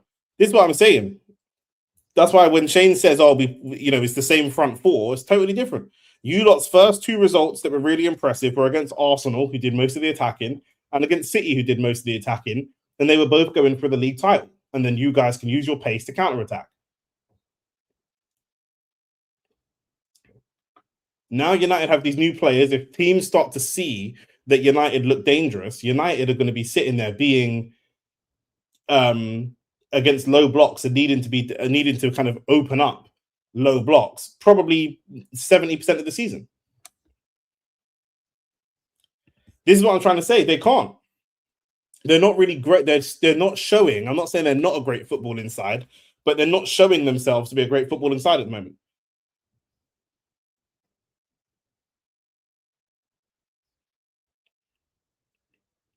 Other than Bruno, if you're looking at this 11, you've got Bruno and you've got Tielemans. Where else is the creativity going to come from?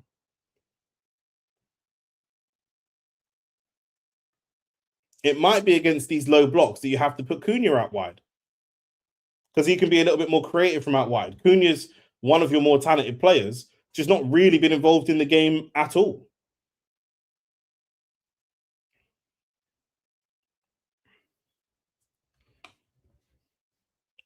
This star could help Rashford with balls in behind. You lot aren't playing many balls in behind.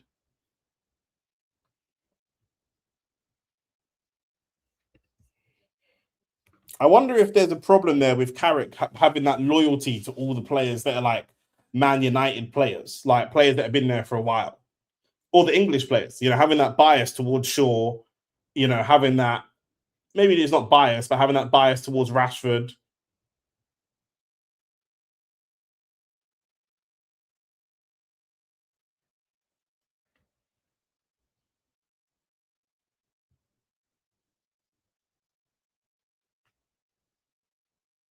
Another ball from Mbuemo that goes over the top. He gets it under possession, though.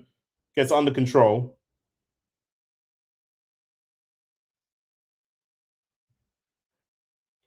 And Bruno tried to let it run and be a little bit cute for Santos, but I don't think Santos knew that he was going to do that.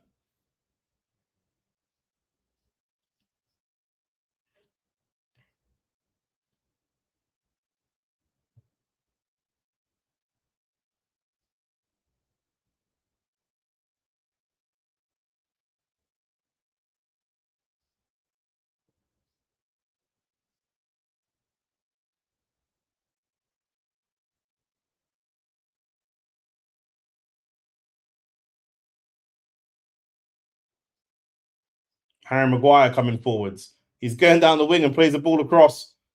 Harry Maguire is still one of United's best players. I'm not even honestly so sure of that.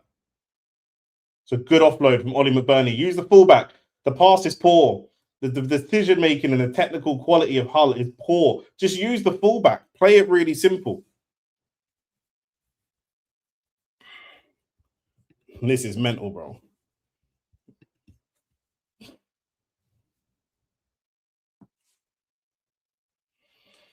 You're saying Coventry did the same, but Arsenal's defense was better. But it's not only Arsenal's defense was better, Arsenal's attack was better.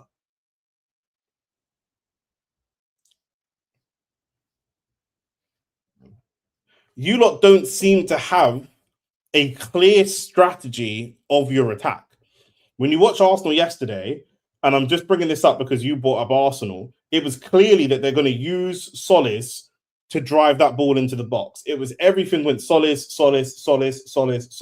And he was the one pressing. He was the one, like, it was clearly set up. There's a clear strategy behind how we're going to do these attacks.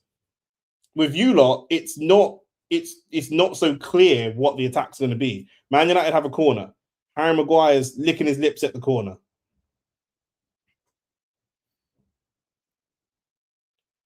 think Aiden Heaven gets under that first one, but it gets out. Not a good day for Aiden Heaven at all. And Mbuemo just puts, again, a speculative ball kind of in the box. Bruno just waits for that ball to come to him, and Hull beat him. Ball over the top. Lamons had to come all the way out. Very nearly another dangerous attack from Hull.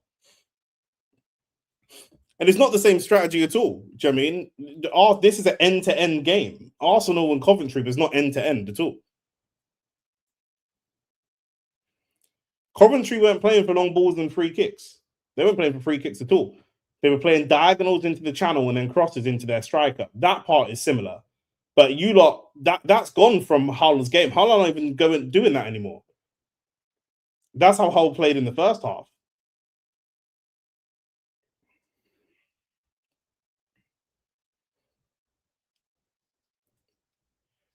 Long ball over the top for Rashford to run onto, I think that was, yeah. This is why it makes me laugh when Man United fans disrespect Declan Rice, because if you've got Declan Rice in this midfield, you man are covered.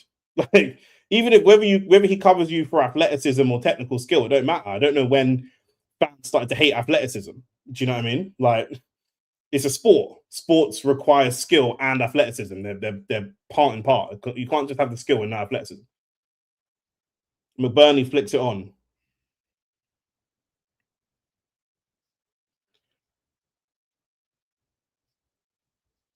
And again, Luke Shaw, your players, Luke Shaw, Mazraoui, they constantly look to thread a ball down the channel. You've got Tillemans, Bruno, and Santos, who on paper are good midfield. Use the midfield. Use the midfield and get that ball into the midfield and get that ball to feet. United don't look like they want to play any football. Look, again, they've tried to go all the way wide to Mazraoui, and that's cut out. They go wide to Mazraoui again. Mazraoui with a random left-footed cross, and I'm not sure who it was to. Maguire coming forwards. Again, still one of you lot's best attackers.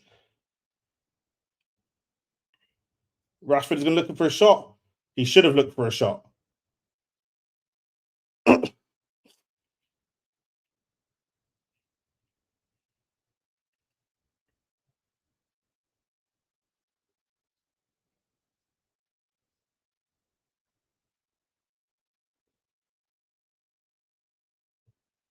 Play that ball. Play that ball early. Play the ball early. Oh, good feet. McBurney. McBurney, absolutely. I thought he should have played the ball early, but he's absolutely done the midfielders. Ball in behind. You lot are so. If you lot play like this against teams that are better, if you lot play like this against like Fulham or Everton, you're getting spanked. Honestly, you're so lucky that they just don't have some of those footballing instincts just yet. Some of the decision making is just so bad. But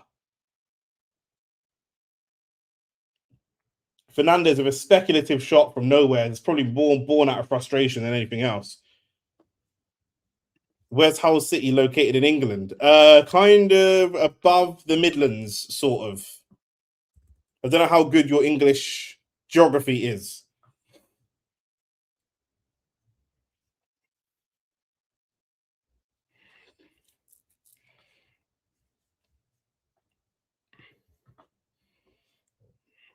It's kind of, what can I say? It's near Leeds, kind of, on the far right from Leeds. It's kind of in its own area, really. It's hard to describe.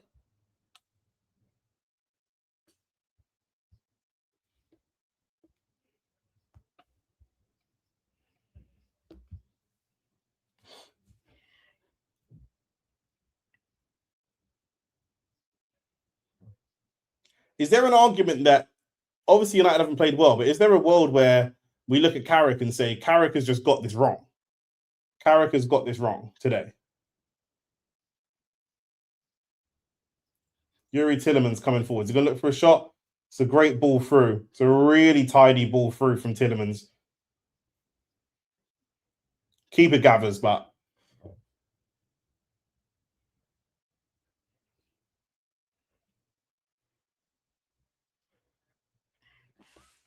the thing is, you can say it's just Coventry, but at the end of the day, we're all Premier League teams. It's part of the Premier League. We never look back at Ronaldo's free kicks and say, well, it was just Portsmouth. That's not how football works. They're a Premier League team. Do you know what I mean? Otherwise, like, people just let nostalgia cloud their heads. Otherwise, nothing matters then. We only count the Champions League from the quarterfinals and we just ignore the group stage. Or we only count games against the Big Six and we ignore everything else. Who cares? You look at like Premier League all-time goal scorers and shit. A lot of those goals are against your Boltons and Norwiches, and it's all goals. They all count.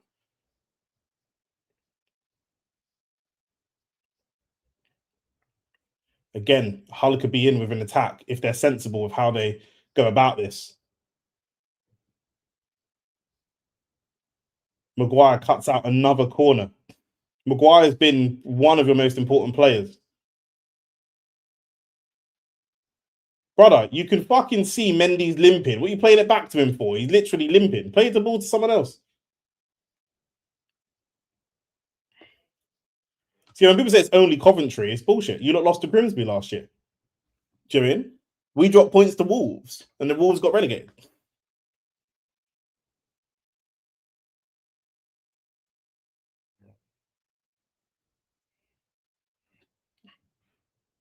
Yeah, you can see Mendy limping around.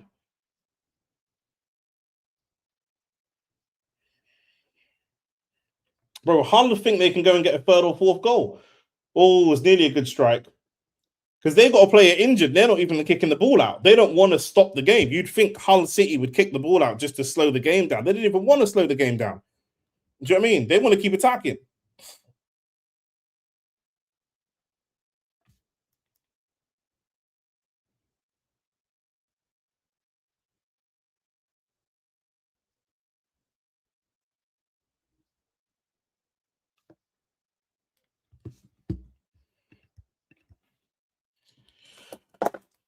I said Carrick is overrated by our fan base. We need to give him time to build a team and consistency. I agree.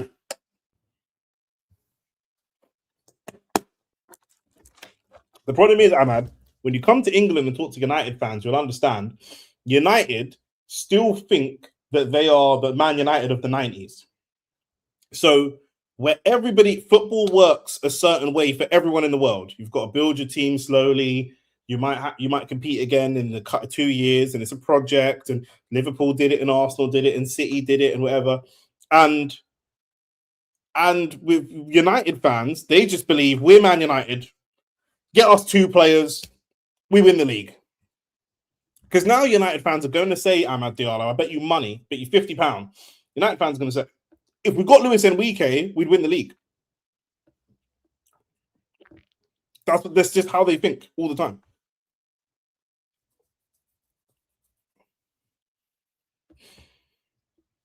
Yeah, Mendy's off, Harrington on.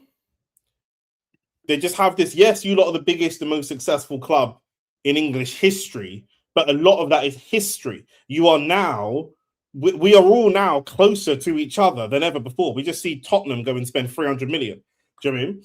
The biggest trophy United's won in the post-Fergie era is a Europa League. Tottenham have a Europa League. Like, we're all the big 6, we're all there or thereabouts, close to each other. Do you know what I mean? In this era. It's not how it used to be. And a lot of older Man United fans refuse to move with the times and understand that.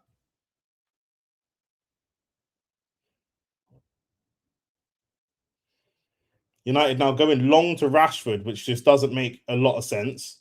Rashford did really well, but that's not really... You don't really want the ball going long to Rashford.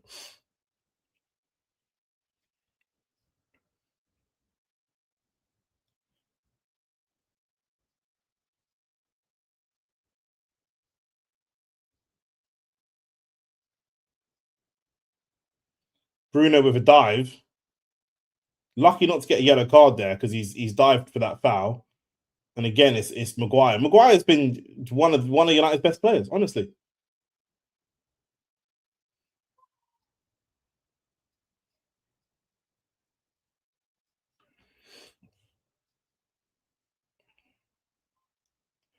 Bruno thought about a shot.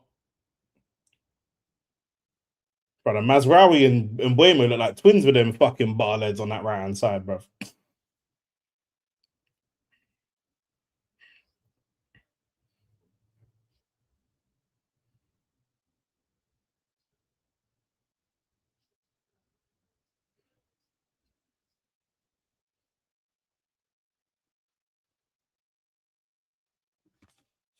They do, bro. Honestly, I can't see who's who.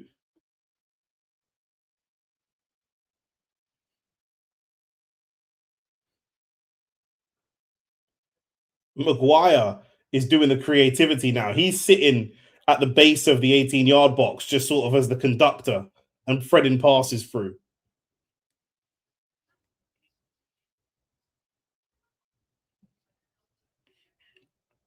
And no attempt, as it stands, to change the midfield.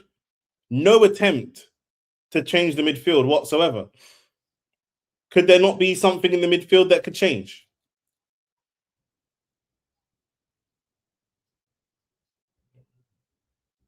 Okay, before AT, we said Ahmad's not starting for balance. But again, I go back to what I was saying. If he's that kind of player, oh, fair enough, he's coming on. I was about to say, why is Kobe Mainoo not coming on then? If it's about balance, but he's literally coming on now. So. Benjamin Sesko on for Santos and Kobe Mainoo on for Tillemans. I was literally just saying, why ain't Kobe Mano starting? I asked this question, and AT told me it's because of balance, apparently. But the balance is currently sitting at 2-0 to Hull. So, Ahmad, where's Ahmad Diallo, by the way? Is he injured? That's a good question.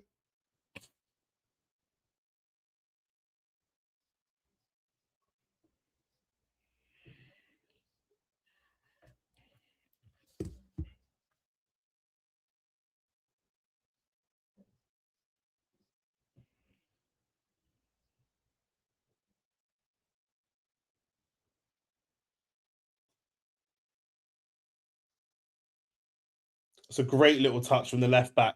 He was stretching for it. It's a very good cross as well. McBurney just can't get contact on it.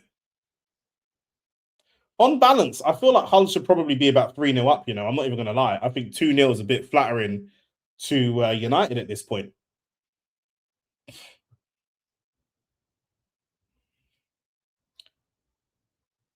Ahmad, is Ahmad injured? Because he's not on the bench, is he?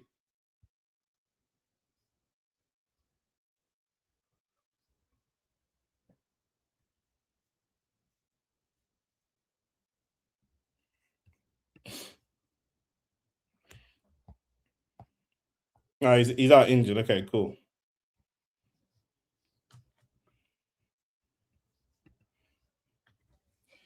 Bro, this is what I'm saying. I'm not saying that their players aren't good players. This is the Premier League. All these men are good players. But why can't they start then? Why can't they start?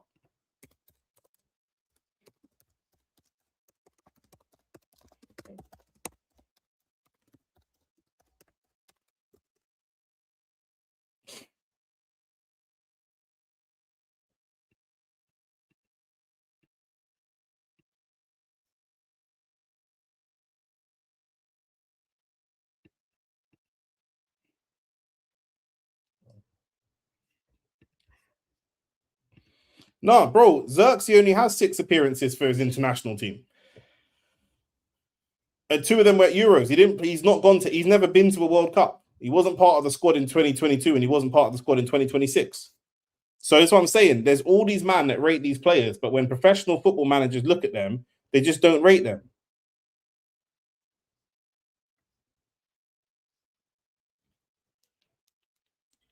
Yeah, good night, man. Good night. Unfortunately, you didn't complete the mission. Got a couple of things anyway, so hopefully I can follow up and get to it. But yeah, shout out this time, man. They're really easy to swap. What's the problem? I think you said he's struggling with hobbles up, like stuck at certain.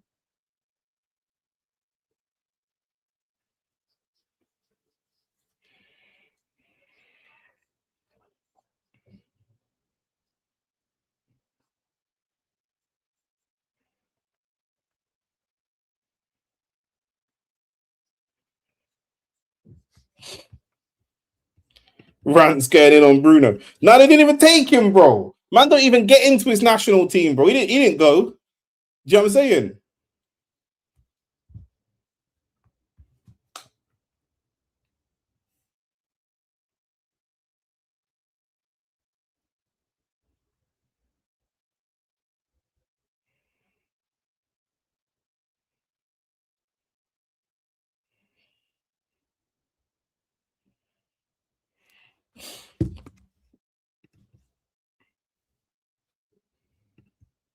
Let's be real, man. Then bare ballers don't play or even start for the national team. AT, can you name me 5 players that you rate and that you would have as starters at for Chelsea that don't play or start for their national team? Give me 5.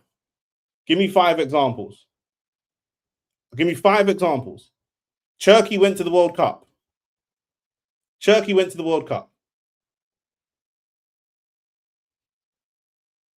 João Pedro. I think João Pedro's fair. Yeah, I'll give you João Pedro. Yeah. Palmer has been to a World Cup previously.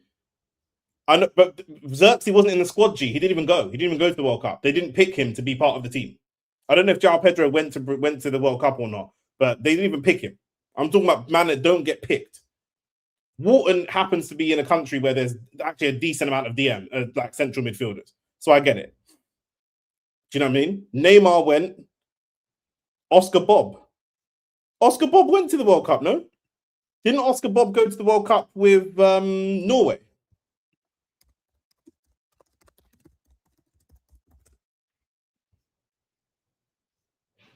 Yeah, Oscar Bob went to the World Cup. I'm not talking about just starting. I'm saying Netherlands, don't pick him. Don't pick him. Mateus Fernandes thinks overrated. I don't really rate him. This is what I'm saying. I don't really. I watched Mateus Fernandes for West Ham last year. I don't understand the hype. I literally don't understand the hype. Maybe I'm going to be proved wrong, and that's fine. But I do not understand the hype at all.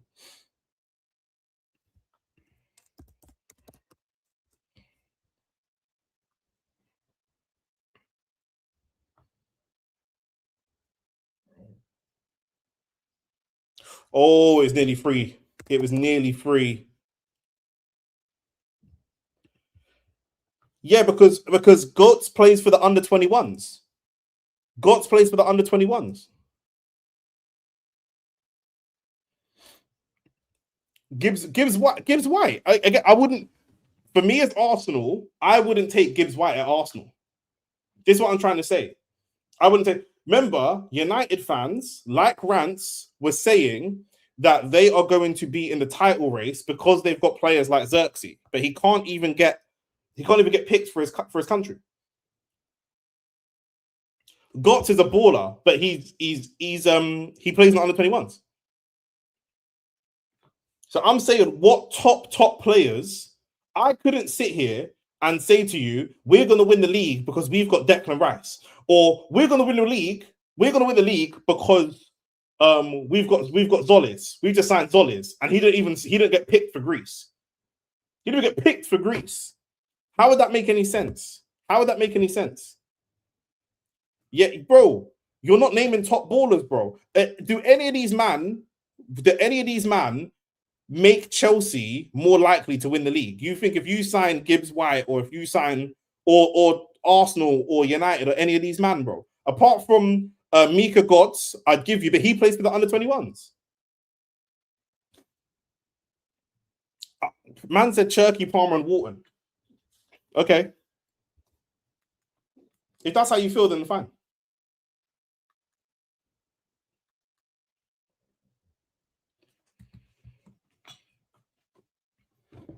I don't think so. I don't think if you man signed Wharton, I don't think that brings you closer to winning the league.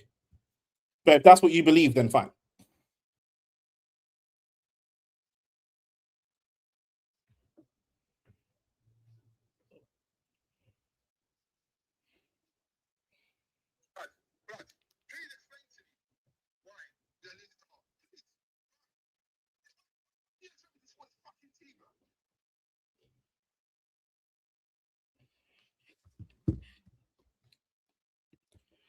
Bro, I said name top ballers. Top ballers. Rance's point is that Rance said on stream with Saeed that he thinks that Xerxes got one of the highest technical abilities anywhere in the league. He thinks he's like top 3 most technical players in the league and doesn't get picked for his country. And he's not even playing for a country that's killing it. It's not like he can't get into France, or he can't get into Spain, or he can't get into... It's a shit Netherlands team which didn't do well. So saying how could he be one of the highest technical ceilings and not even get picked? No, he's played for 2 professional managers in Carrick and Amorim, and he's played and for Netherlands, and none of these men want to pick him. So you tell me, where's the problem? Where's the problem? So go to another team and ball out then. Go to another team and ball out. Go then. Bye. So what's he staying there for then? How can he be one of the most technical players? It don't make no sense. Man is saying stuff that don't make no sense, bro. How does that make sense? But if that's what you believe, then fine. You man think that you sit at home and watch football and know more than top professional managers that are in the game. All right, fuck it then.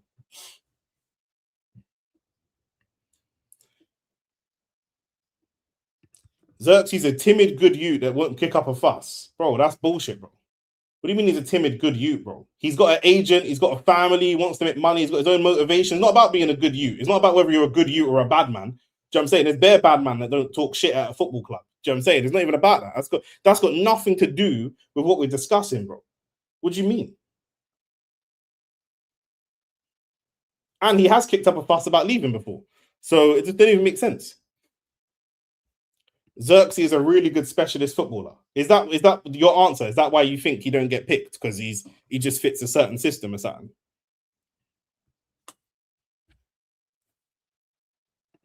These managers see them every day in training. They obviously see something that they obviously. That's what I'm trying to say, bro.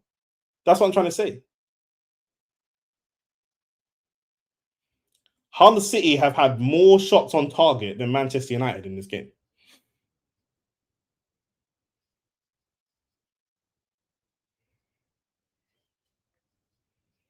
I'm not acting like they're geniuses. There's stuff that I disagree with. Do you know what I'm saying? I'm not saying that they're geniuses, but I'm saying that they get paid to do the job, blood. Do you know what I'm saying? Every day I walk through life and there's things I disagree with. I disagree with things that everybody does. I disagree with things that every profession does. But if I was smarter than them or better than them, I would do their profession. Do you know what I'm saying? That is a good save, but that's a poor finish from Mbuemo. Poor finish. This is one of my problems with Mbuemo is that he's very one-paced. Like, he can only sprint. He don't really have the control to, like, be kind of jinky. Like, all he can do is sprint and try and strike as quickly as possible and play the game as fast as possible. Maguire, good cross. Yeah, it is weak foot, to be fair, but that's what I'm saying. If he was better, he could have cut that back onto his left foot. Whether he cuts back and gets behind the defender, or whether he uses his run to slowly cut across the defender, whichever. Do you know what I'm saying? But he just plays the game, but he can't slow the game down in his head and think about what he's doing. He's just purely on instinct. Everything he does is off instinct. Not every good player should play top-level football, and I think Xerxes is one of those players. Okay, that's fine. Not every good player should play top-level football. That's fine.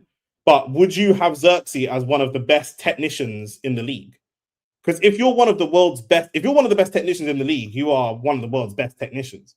How could you be one of the most technical players in the world, in Rance's opinion, but not play at the top level? That's what I'm trying to get to. You think that he's the top technician in the world. Nick, would you do live streams for UCL games? Yeah, I'll do some live streams for some UCL games. How can you be the top tech? The only problem with UCL, we often shoot the show on a Wednesday and sometimes Champions League's on the same day. But how can you be one of the world's top technicians? No, I would not, because to be one of the world's best technical players, you have to prove that. This is Samson. This is where the conversation started. You've come into the conversation late. Rance's opinion is that Joshua Xerxes is in the top 2 or 3 technicians in the Premier League. And I said, how could that be the case when he doesn't even get picked for his country? How could you be one of the best technicians in the league, top 3 technicians in the league, and not even get picked for your country? How would that make sense? That was the statement that I was disagreeing with. I'm not saying Xerxes shit. Xerxes is a very talented football player. I think he makes a really good second striker, etc., etc. He's got some limitations because not super mobile, but whatever. Do you know what I'm saying? Don't need to read the whole book to know what the book is about. No, but you need to read the book to understand the book. Do you know what I'm saying? Man can't read the blurb and really be able to write a paper on the book. Hull could be in again.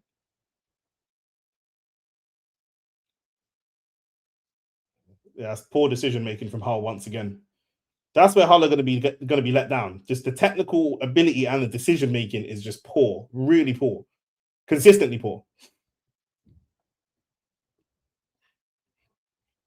Why we've got to wait till he's at Madrid or something and judge? I'm not waiting till he's at Madrid. He's at one of the biggest clubs in the world. What's Madrid got to do with this? He's not going to go to Madrid if he can't get minutes at Man United. Do you know what I'm saying? Several managers at that. Rance may see the talent, but the coaches might see the intangibles. Samson, that's exactly what I was trying to say. That's exactly what I'm trying to communicate. I don't know what's complicated about that. Do you know what I'm saying? Yes, we can see Xerxes has technical ability. I hear you. great touch, great movement, fairly creative. He can finish. He can do a lot of things on the football pitch. But if he's that level, why would his country not use him? Why would his country not use him? A country that struggled in the World Cup, a country that's like not like killing it. Do you know what I'm saying? So we can't judge anyone who ain't played UCL or top level, but will be gassed when they sign Solis or Tillemans. I don't understand what you're talking about. You're having a different conversation to what to the conversation I'm having. You're having a different conversation to the conversation I'm having.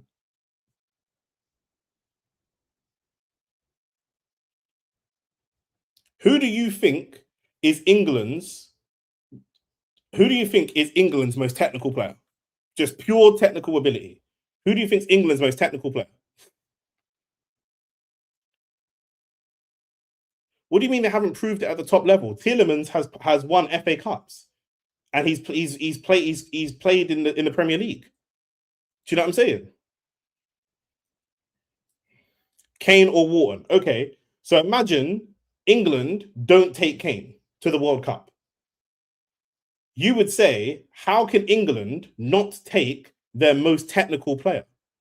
Why Grealish? No, I'm not having Grealish in there. What's Grealish's technical ability? What's his technical ability? Someone please tell me. What's his technical ability? If bro, look at there was outroar. You're saying these three players. Look at the outcry across the country when the manager didn't take those three players. When the manager didn't take those three players, man wanted the manager sacked. How can you not take Foden, Grealish, and Palmer? That was the chat. How can you not take them? Was that not the chat? Was that not the narrative? How can this manager, Tuchel, not take these three players? Do you know what I'm saying? How can you not take these three players? That was the narrative. Imagine if Tuchel didn't take Kane. Do you know what I mean? Correct.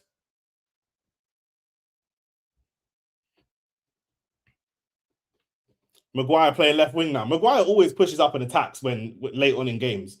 He's one of United's best players, bro. He's not technical, but he's just one of United's best players. He'll just do stuff. Maguire cutting in and shooting now. Maguire cutting in and shooting is bonkers, bro. AT, at some point we're gonna have to get you on the stream because you just deliberately misinterpret what man's saying.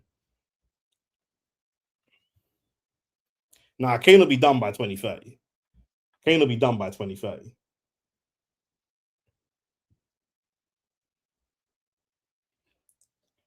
I'm counting top level football as the league. I'm not doing the majority gimmick. Listen to what I'm saying. I'm counting, when I say top level football, I'm not just saying it's got to be the Champions League. I'm talking about the Champions League. I'm talking about the Premier League. I'm talking about the World Cup. We've never seen Joshua Zirkzee play consistently well in any of those facets of football. Any. Foden, we've seen him consistently be good in the Premier League. Grealish, we've seen him consistently be good in the Premier League. Palmer, we've seen him be good in the Premier League, the Club World Cup, and the World Cup. We've seen these men be consistently good in certain, and they've had ups and downs in their career like everybody does. Where have we seen Joshua Zirkzee be consistently good? Where have we ever seen that? To say that he's one of the most technical players in the league. What are we talking about?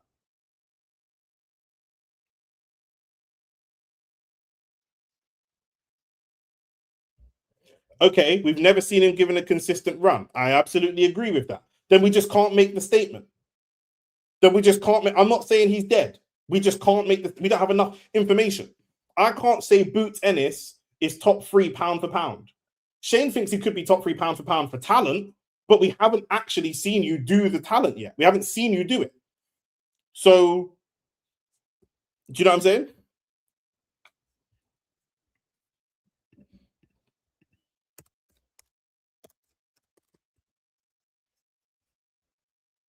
Once I've seen you do it, then I can say, cool, yeah, you did that, safe. Do you know what I'm saying? But if I ain't seen you do it, then I don't know what, do you know what I mean? I don't think that's controversial.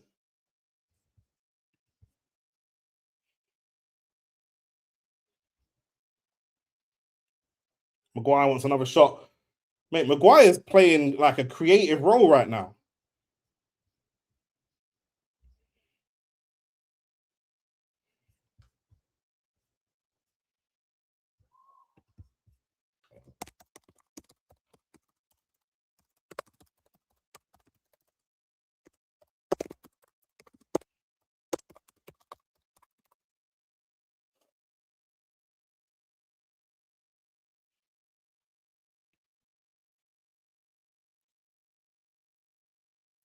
Man don't need to see Mika Götze in the UCL to see he's a generational talent. Yeah, see, this is why I disagree.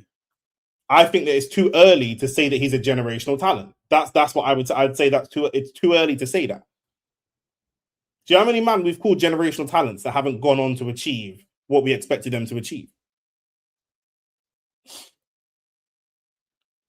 And to prove that point, Götze has gone to PSG where he can try to show that he's a generational talent in a more competitive league, in a top 5 league, and where he's going to play Champions League football. And when by the time Götze is 25, if he's a generational talent, by the time he's 25, he'll be playing in his international team. In the next World Cup, if he goes on to be the level that you're saying, then there's no way that they don't take him to the next World Cup.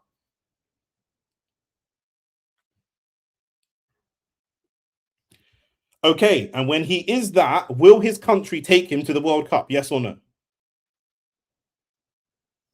We cannot make this statement, but what I do know is he lacks some of the intangibles to handle the full mental pressure and physical pressure of the top level football.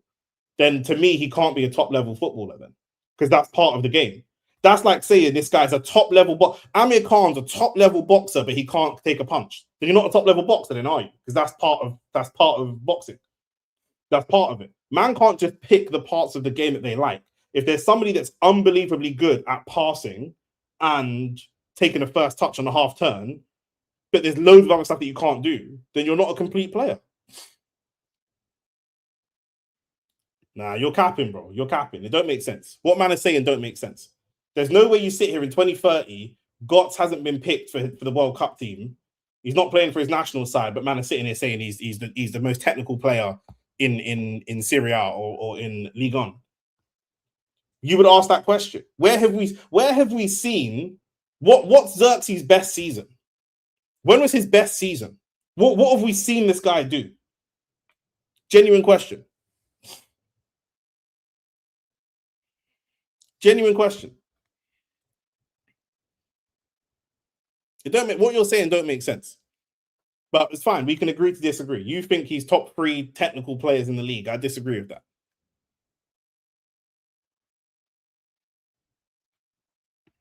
Yeah. Do you know what Shesko ain't got? A Premier League title, blood. So less of that, blood. Less of all of that. 6 minutes extra time, you know. Fuck, you know.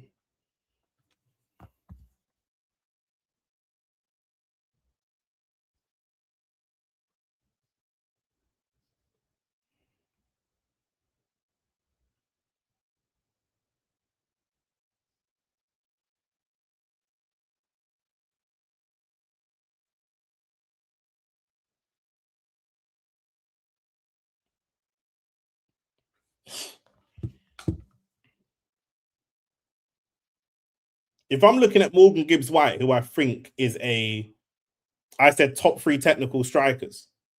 That might be true, but that's not the statement. You're just inventing the statement I didn't say. My initial argument was Rant said he is top 3 technical players in the Prem and one of the most technical players in the world, and that I find either insane or, if that's true, it's just interesting that managers don't want to use him because he just keeps Man 2-0 down against Hull and he won't come off the bench, but he's one of the most technical players. I'm not saying he's not, but then it's just strange that people wouldn't want to use him. I've seen João Pedro be very good at Watford for a whole season as a youngster. Then I've seen him be very good for a whole season at Brighton. And then I've seen him be very good for Chelsea. So I've seen you be very, very good at 3 different teams and go through the levels of football and consistently be good. Consistently be good. I haven't seen Xerxes do that.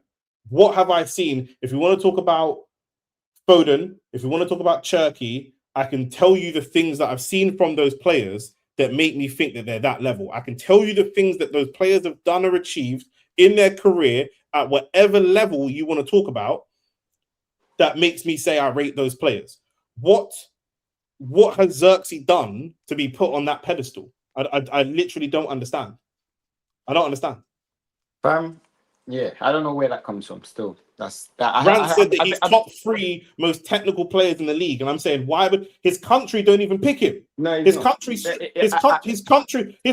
struggled. It's not like you didn't get picked by France or Spain, who's got bare talent. You didn't get picked by they chose Xavi Simons over you. So what are these coaches seeing? Amorim didn't rate him. Carrick don't rate him. You're 2-0 down, he's not coming on. Why do Rance and AT, what are Rance and AT seeing with their FA badges that other professional managers are not seeing? That's all I'm asking. He does have technique. He does have technique. I agree. He's a technical player, but that doesn't mean anything. I mean, to be honest with you, the fact that we're talking about Xerxes against Hull is just ridiculous. We can comprehensively say that everybody put in stinkers today. Like everyone put in a stinker today. Bruno I actually thought Maguire was actually decent. That's what I'm saying. Not my guy Maguire. I told you, but Maguire was hindered by the fact that he was up against probably they were going to attack crosses, and his centre back partner can't defend crosses. But facts. That's been the case. That's been the case. The reason why we didn't play Martinez in this game is because we thought, who's going to be the best at defending crosses? We know Euro can't, so we strike Euro out straight away. And just because I think this might be just because Haven's big and black, bro. Because I don't actually understood why they played Haven neither. Because this dude ain't good in the air neither. But everybody put in a stinker. Bruno put in the ultimate stinker today. He was absolutely shit. Cunha tried to make things happen, but to be honest with you, him playing as an isolated striker when you don't dominate the midfield is poor. Carrick made a mistake, and this is what I'll tell you, Carrick made a mistake. He made a mistake in playing a double pivot in Santos and Tielemans. He thought he was going to dominate possession, but you can dominate possession, but in transition you're going to be in a big problem. I'm not going to get carried away though, because I didn't get carried away when we were winning. I'm not going to get carried away when we're losing or when we lost. I think United. My feelings towards United this season are slightly dampened, but not drastically, because I didn't think we were going to win or challenge for the league anyway. I thought we would finish 3rd or 2nd. I still think we'll finish top 4, but. Yeah, like what the threats we saw today were the threats I saw last season. Man are going long to Maguire in extra time. That's this is what we're doing. Yeah, but bro, it's desperation times, isn't it? So that doesn't really make a difference. Who is missing from the squad, or is there anyone that's missing from the squad that you think, you know what, they're not back yet when the squad's fully fit and everyone's back? No. For me, outside of playing Kobe Mainoo instead of a Santos, for me, today was a starting 11 that should be winning this game, and probably our best starting 11. You can maybe argue Martinez and Maguire in centre back instead of Haven. But Delict's been injured. Delict hasn't even played that much games under Carrick. So when people are talking about Delict, we don't even know how Delict fits in this system. For me, that's not the problem at all. The problem is more in regards to the everybody just had a stinker, bro. Everybody just dropped an absolute stinker today. AT saying he's class. Again, AT. No one's saying he's not class. Man is saying he was injured all season last year. So man can't just be like, you work off too many assumptions. If a man's been injured all year, you don't know what version of him you're getting back. You can't just say, yeah, slot Delit back. You're not getting 2017 Delit or whatever, 2022 Delit. Do you know what I'm saying? You're getting a Delit that's, do you know what I'm saying? He would fit in, forget the system. Maybe, but I'm saying you don't know what version of him's coming back from injury if he's been injured all year. I don't know where Shane's just gone.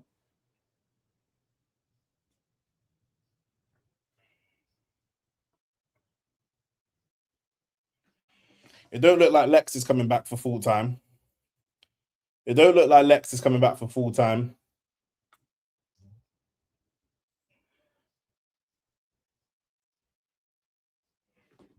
Oh, yeah. Well on. Yeah, they're kicking me out soon, so I gotta leave. We're going to the next resort. Delic was injured the whole of last season. Exactly. It's not a crisis, right? It's not a crisis. It's not a crisis. No, I'm not in Jamaica. I'm in Barbados right now. It's not a crisis. Why would it be a crisis? We lost the first game of the season, but bro, we had a terrible season last season. It started last season and we finished third. I think losing one game in isolation doesn't really. If everybody in our team dropped an absolute terrible performance, probably minus Maguire. Everybody else dropped a terrible. And Layman's was actually decent today as well. He actually done some good saves today. But everybody dropped a terrible performance. I can't. When we're talking about crisis, is it a case of, okay, in your next few games, you're playing Ipswich, you're playing Everton, forget about City, you're playing Fulham, forget about Spurs, you're playing Leeds. In those games, does this game potentially make some of those people approach your game differently? Potentially. I'm not even potentially, 100%. But you have to understand that if we're at our best, we should be beating those teams anyway. The issue is we weren't at our best. I think United's far gone. Like we're not at the state. One thing, this is why we won't win the league, is if we're not at our very best, we're going to lose a lot of games. If we're at our very best, we're going to win games. I think we're not at the stage where we're looking at oppositions and go this opposition, that opposition. No, if we're not, Arsenal can say, you know what, this opposition, that opposition, because maybe for them, even at their worst, they can win a game. We're not at that situation, so we literally only have to focus on our performances, and our performance in isolation was terrible, bro. When you're trying to compete or when you're trying to get into the top 3 or 4, you need to find some level of consistency, because ultimately the performances have to become like routine, almost like a dance. Of course. And everyone should be doing the electric slide. And you know what? You drop points here and there. We drop points to Wolves. We drop points to Bournemouth. City drop points to Bournemouth. They drop points to teams that they shouldn't have dropped points to. But then you get back on the horse.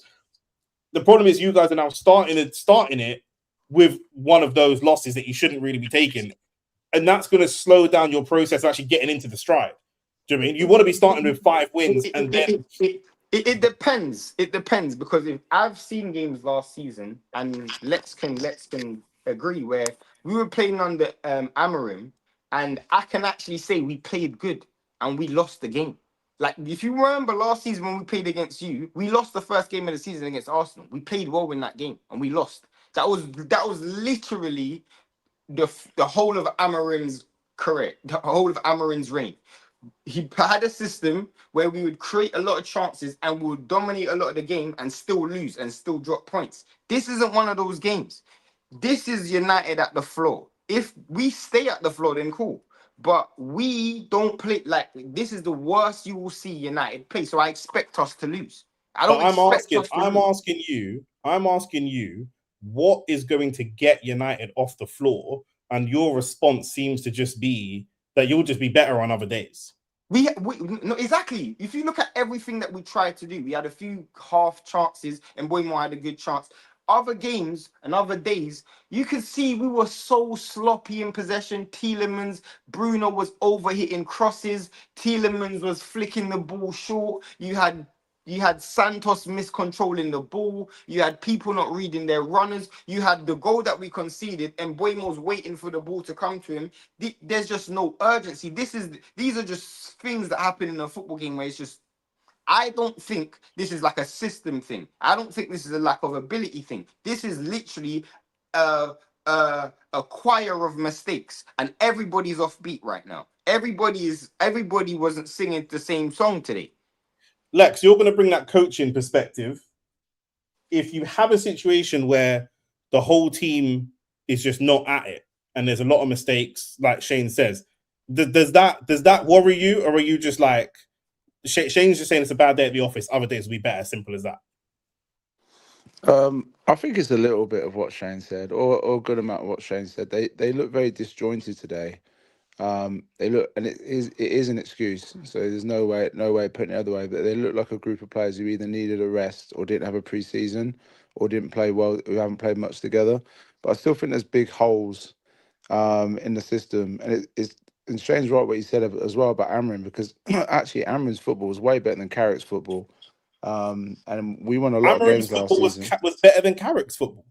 Amrin's Yeah, actual football in was terms better of than, actual system, 100%. But we never yeah. got good results. There, 100%. We there's a lot of created the games with most Carrick we chances didn't under deserve to Amrin. win. There's a lot of games with Carrick where we're just very moments, and this is what you worry about. Like Bruno looked exhausted today, and how many moments did Bruno pull out an assist or a goal or a chance I last don't think year he looked to exhausted. save I us? think he looked shit. I'm I sure thought you lot were Bruno singing. looked shit. Bruno looked shit. I don't I'm think he sure looked Man United fans were singing a different hymn last season, saying like Amarim ball was dead and Carrick ball was. But was I that wasn't. just I wasn't. I wasn't. Amarim. I'm not ever. Amarim was shit. Amarim was shit, and he deserved to get sacked. But the difference was Amarim.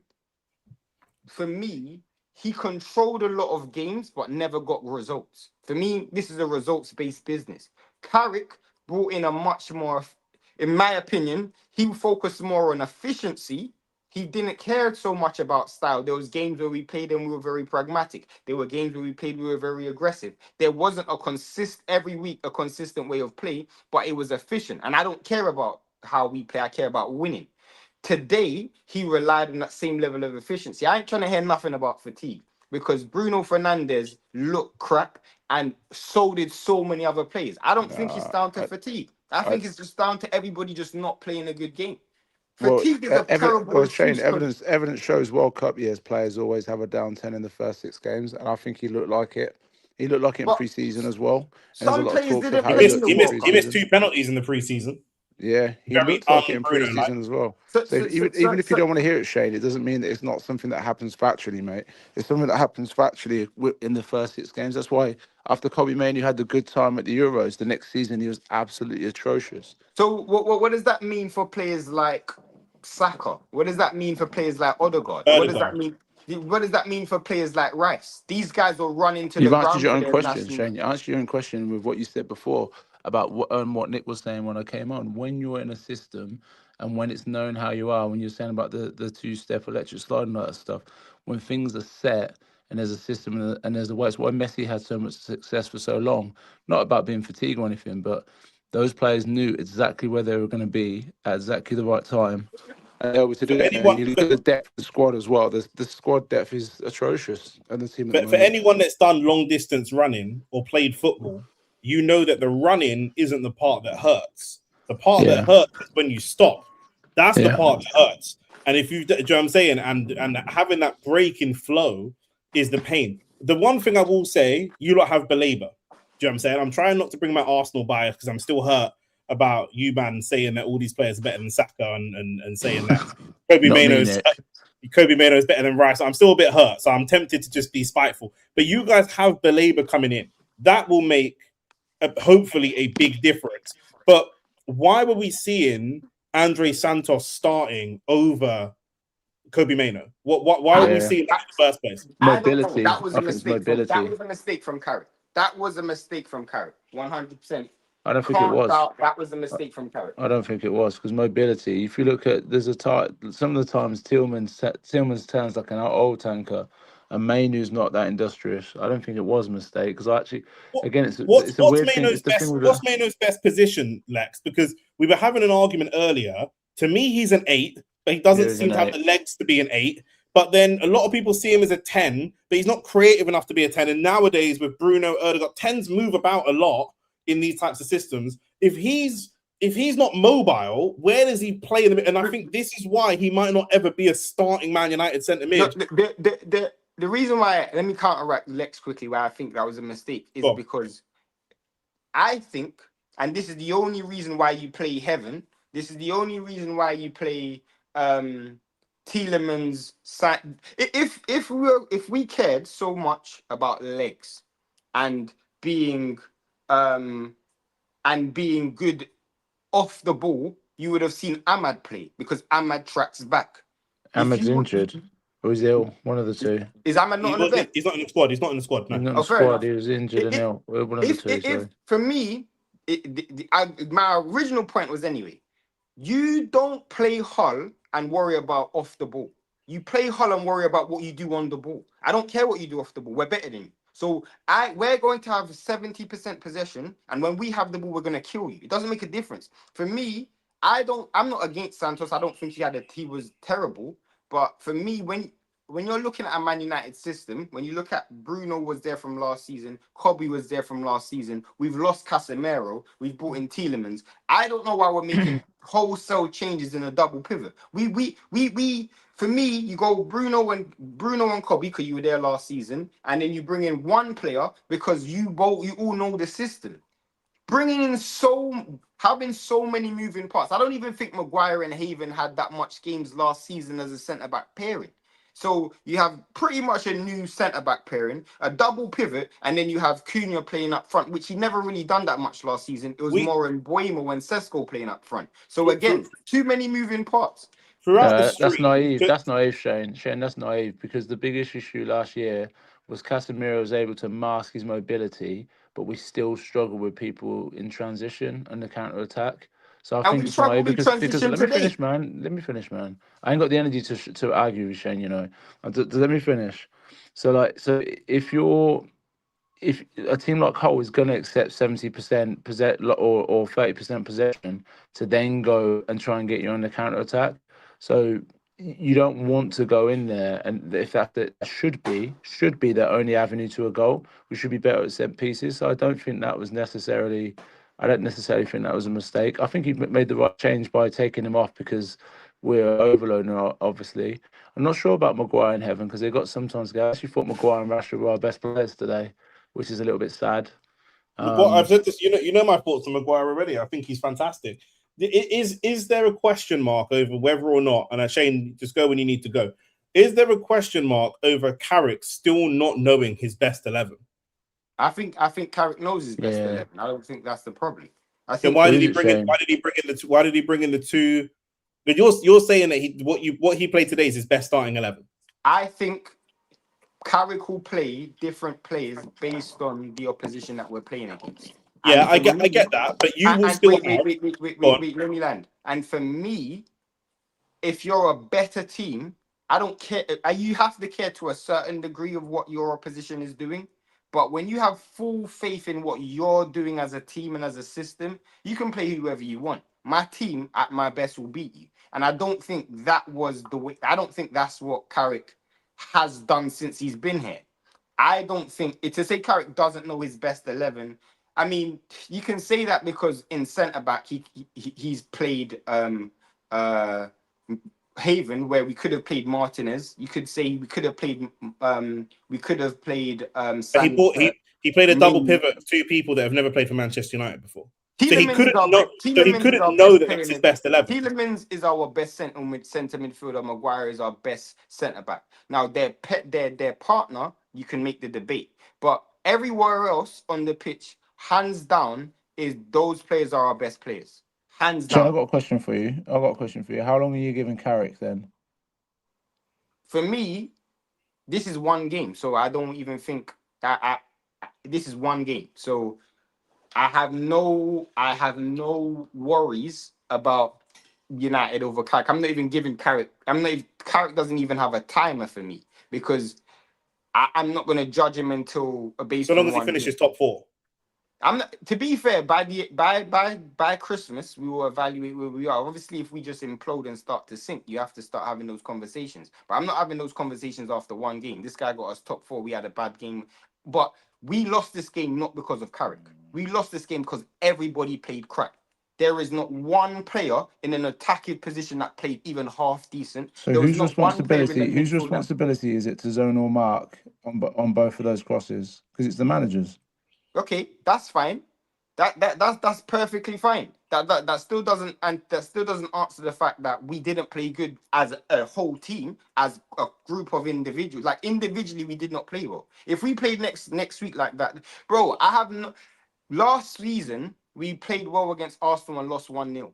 It don't make a difference. We lost. It does. But where it does make a bit of a difference is you played well against Arsenal and then you lost. The next 2 games. Do you know what the next 2 games are?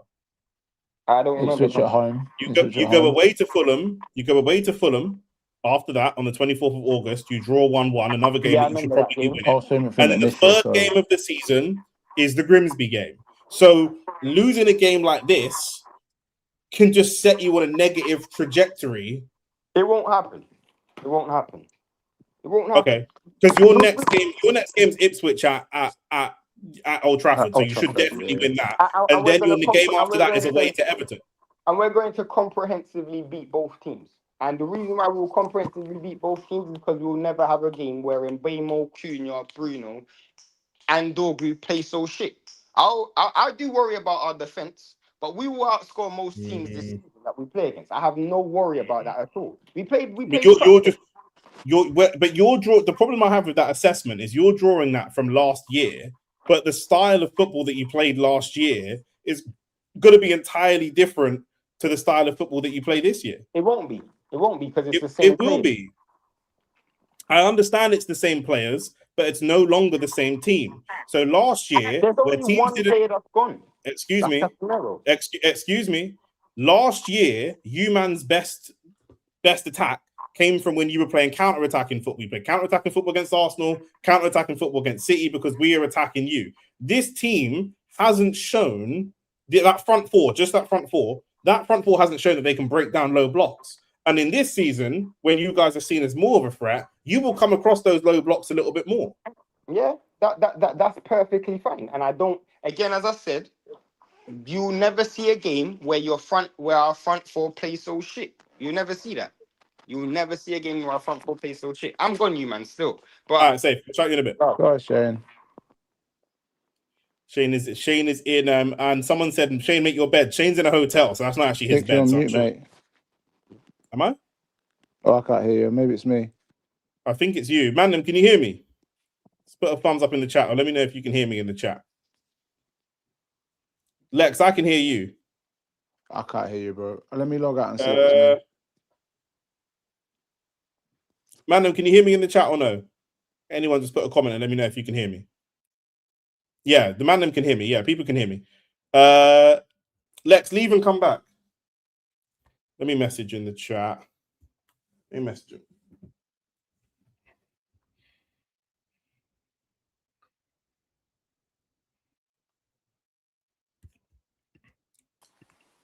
Yeah, look, can you hear me? Yeah, it's me. Ah, cool. Cool. Yeah, listen, what do you think? Because to me, like I said, I think that you man are gonna face very different. I don't think Shane's argument of they just won't be this bad is gonna hold water, because what I saw in that game is Hull started the game with a lack of ambition, and as the game went on and your attack was kind of impotent, they started to grow in ambition. And once they started to grow in ambition, then they realized they could sort of get at you. And I think that you guys are going to face a lot of low blocks where this team is really, really good and set up for counterattacks. You're not going to have the same opportunity to counterattack. So that's where you've got players like Dorgu that have got legs. You've got players like Mbeumo that have got legs. I don't think you're going to face that type of opposition this season. That's where I would be concerned. But what do you think? Yeah, I agree. Like with the start of the game, it's almost like they realise they're okay. Do you know what I mean? The first 10 minutes, you're feeling it out, and it's like, oh, it's not as bad as I thought it was. Do you know what I mean? Yeah. Yeah, I think it's a worry. It's a worry. The sort of players we brought, I think Santos could be. There's a lot of could be's in the Manchester United squad. I don't think that's the problem. There's a lot of could be's and a lot of on their days. Santos could be a really good player. Mainu could be a really good player, and it's without bringing that same old drum out again.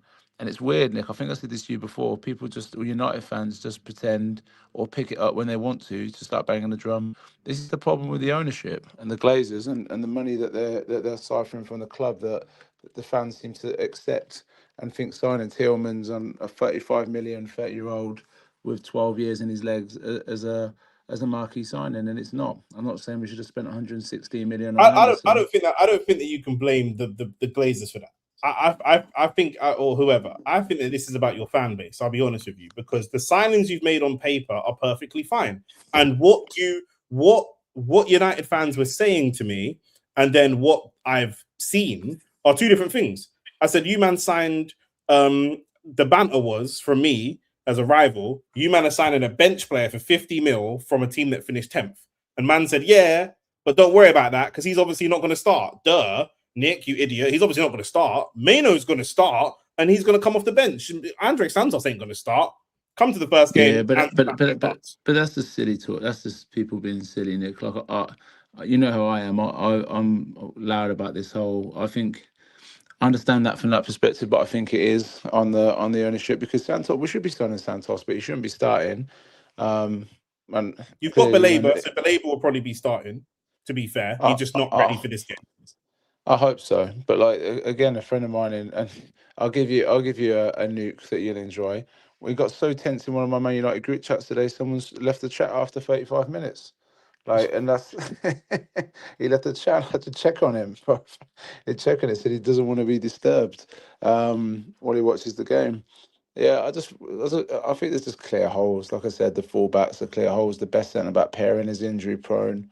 And I think, like, I disagree with what Shane was saying about Santos shouldn't have started and stuff. That hopefully Belabor will do the job, but you can't have Mainu or Tielemans in that 8 position and not have someone who can have some legs. And I think that's what Heaven does well as well, but he's still very very raw. Let's say again. I go back to the fans. You need patience. Santos isn't an old player. I can't remember how old he is.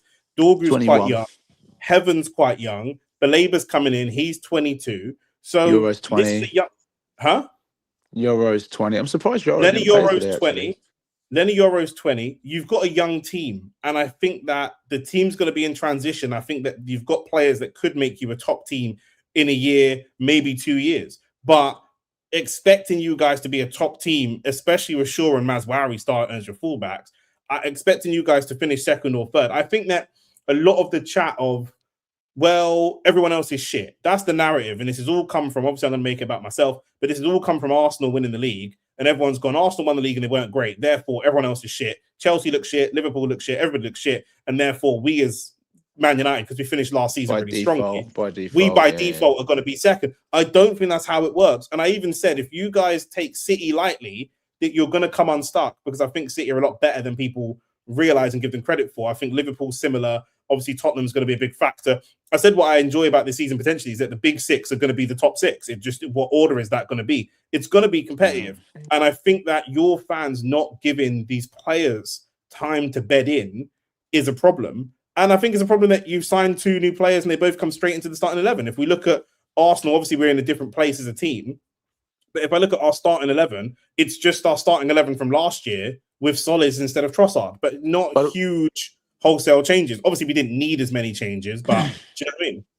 That's why I asked the question, Shane, about how long does Carrick have? And then he sat on the fence and spun around on it for a little bit. Because I agree, there'll be, it needs patience, but you know the fan base won't give patience, and it would just derail a whole nother season. So yeah, I couldn't agree more. I just feel like, again, I'm just comparing because it's Arsenal and United, and we both played newly promoted sides, and we're the only teams that have played so far. Kai Havertz scored a goal in 15 minutes, and I think that there's a world where if we allow Coventry too long without scoring, they've gone to the champions. Psychologically, they really expect to lose. They know that they can win, but they kind of expect to lose. They get to half time and it's 0-0. They go, hang on a minute, actually, it's belief. Yeah, it's belief. We're in this game, and you start giving them more belief. And I think that United kind of set up believing that they were going to have all of the ball and just create basically what you did to Arsenal last year. We're going to have all the ball, we're going to whip crosses in, and we're going to pound their goal. And unfortunately, against Arsenal, you didn't get the goal. But that's wave after wave of attack. Once Hull broke and whipped a cross, the first one Ollie McBurney did well with, but it didn't go in. Then suddenly it was like, hang on a second, we can do this. And when Ollie McBurney, I thought, had a good game, but you've got to look at it, it's just crosses. And that's what we knew the problem was going to be. Their 2 goals are scored by both their defenders. Their attackers didn't score a goal. Both their centre-backs, they play a back 3. 2 of their back 3 scored their goals. Do you know what I mean? It's a big issue in pre-season, and again, I'll tell him he's gone off the whole Bruno thing. Shane can say what he wants, but United fans were really concerned with how Bruno looked in the 2 games that he played in pre-season as well. He looks off it. He looks off the pace. He looks like he needs to be sent back on holiday for a couple of weeks and tell him to come back. I think Bruno wanted out. I think Bruno wanted out possibly last summer. I think this summer he's kind of resigned to it. I don't know if it's last year his contract or whatever. But I think of a big offer from Saudi. There's only 2 seasons ago, you lot wanted him gone.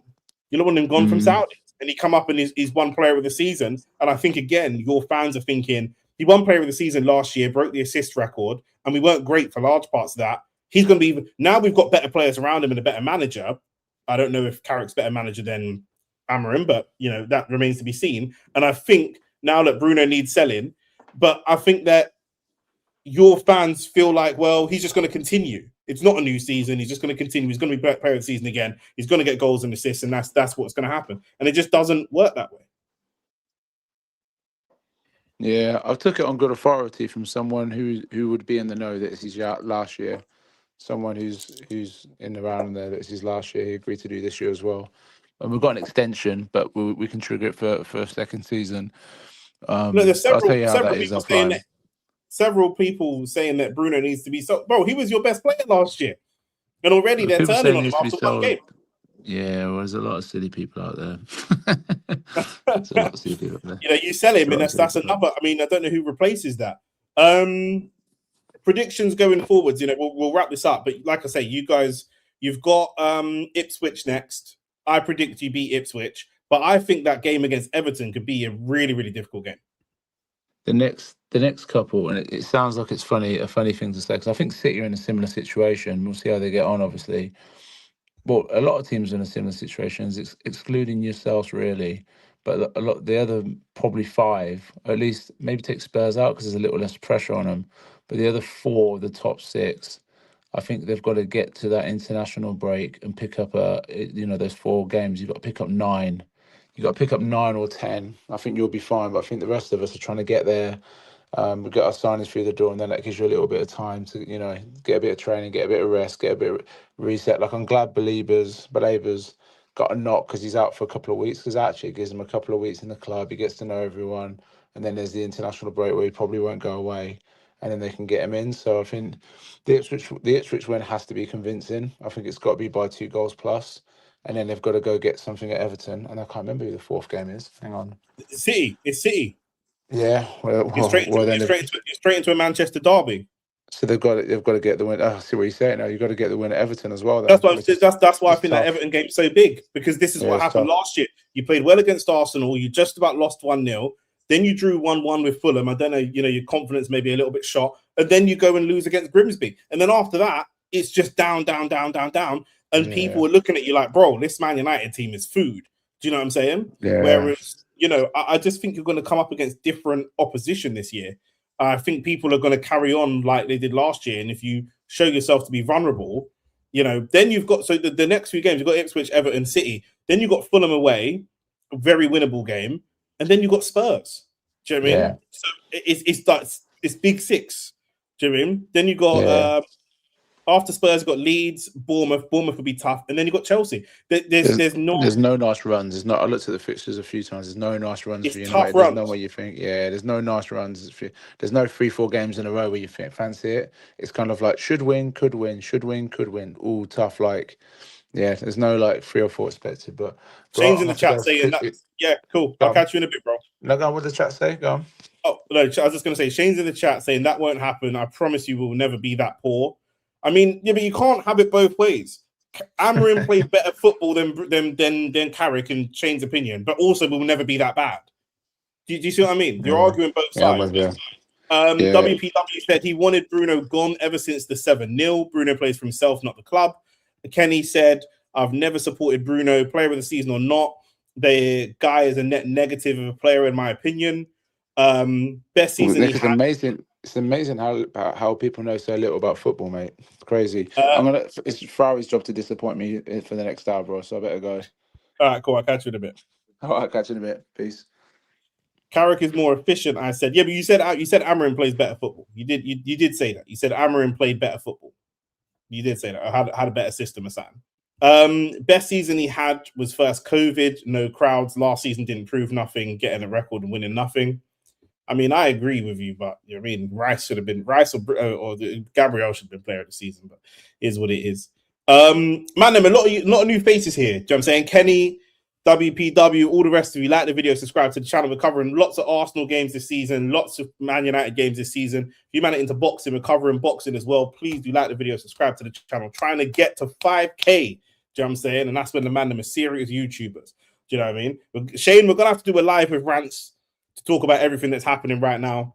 We still got to talk about Keyshaw and all the rest of it. So we've got to schedule in a boxing talk with Rants. We've got to schedule in some time. I think Shane's back from Barbados on Wednesday. We're shooting the show probably Thursday. A successful hate along. And me and AT on the same side. It never happens. It never happens. Do you know what I'm saying? But it is what it is. Himanshu, shout out to you, my bro. Perfect hate along for the Arsenal and Chelsea fans. 100% successful hate along. And we're live, 2 a.m. 2 a.m. We do it all again. Rolly Romero versus Teofimo Lopez. I'm covering part of the undercard. Big up, I watch you man's content, excellent shows. Big love, bro. Appreciate that. We're going to be live 2 a.m. for the boxing. I'm going to cover most of the undercard plus the main event, all that good stuff. So make sure that you lock in with the man then. Peace and love every time. Appreciate you all being here. I'm going to jump off, man. Love.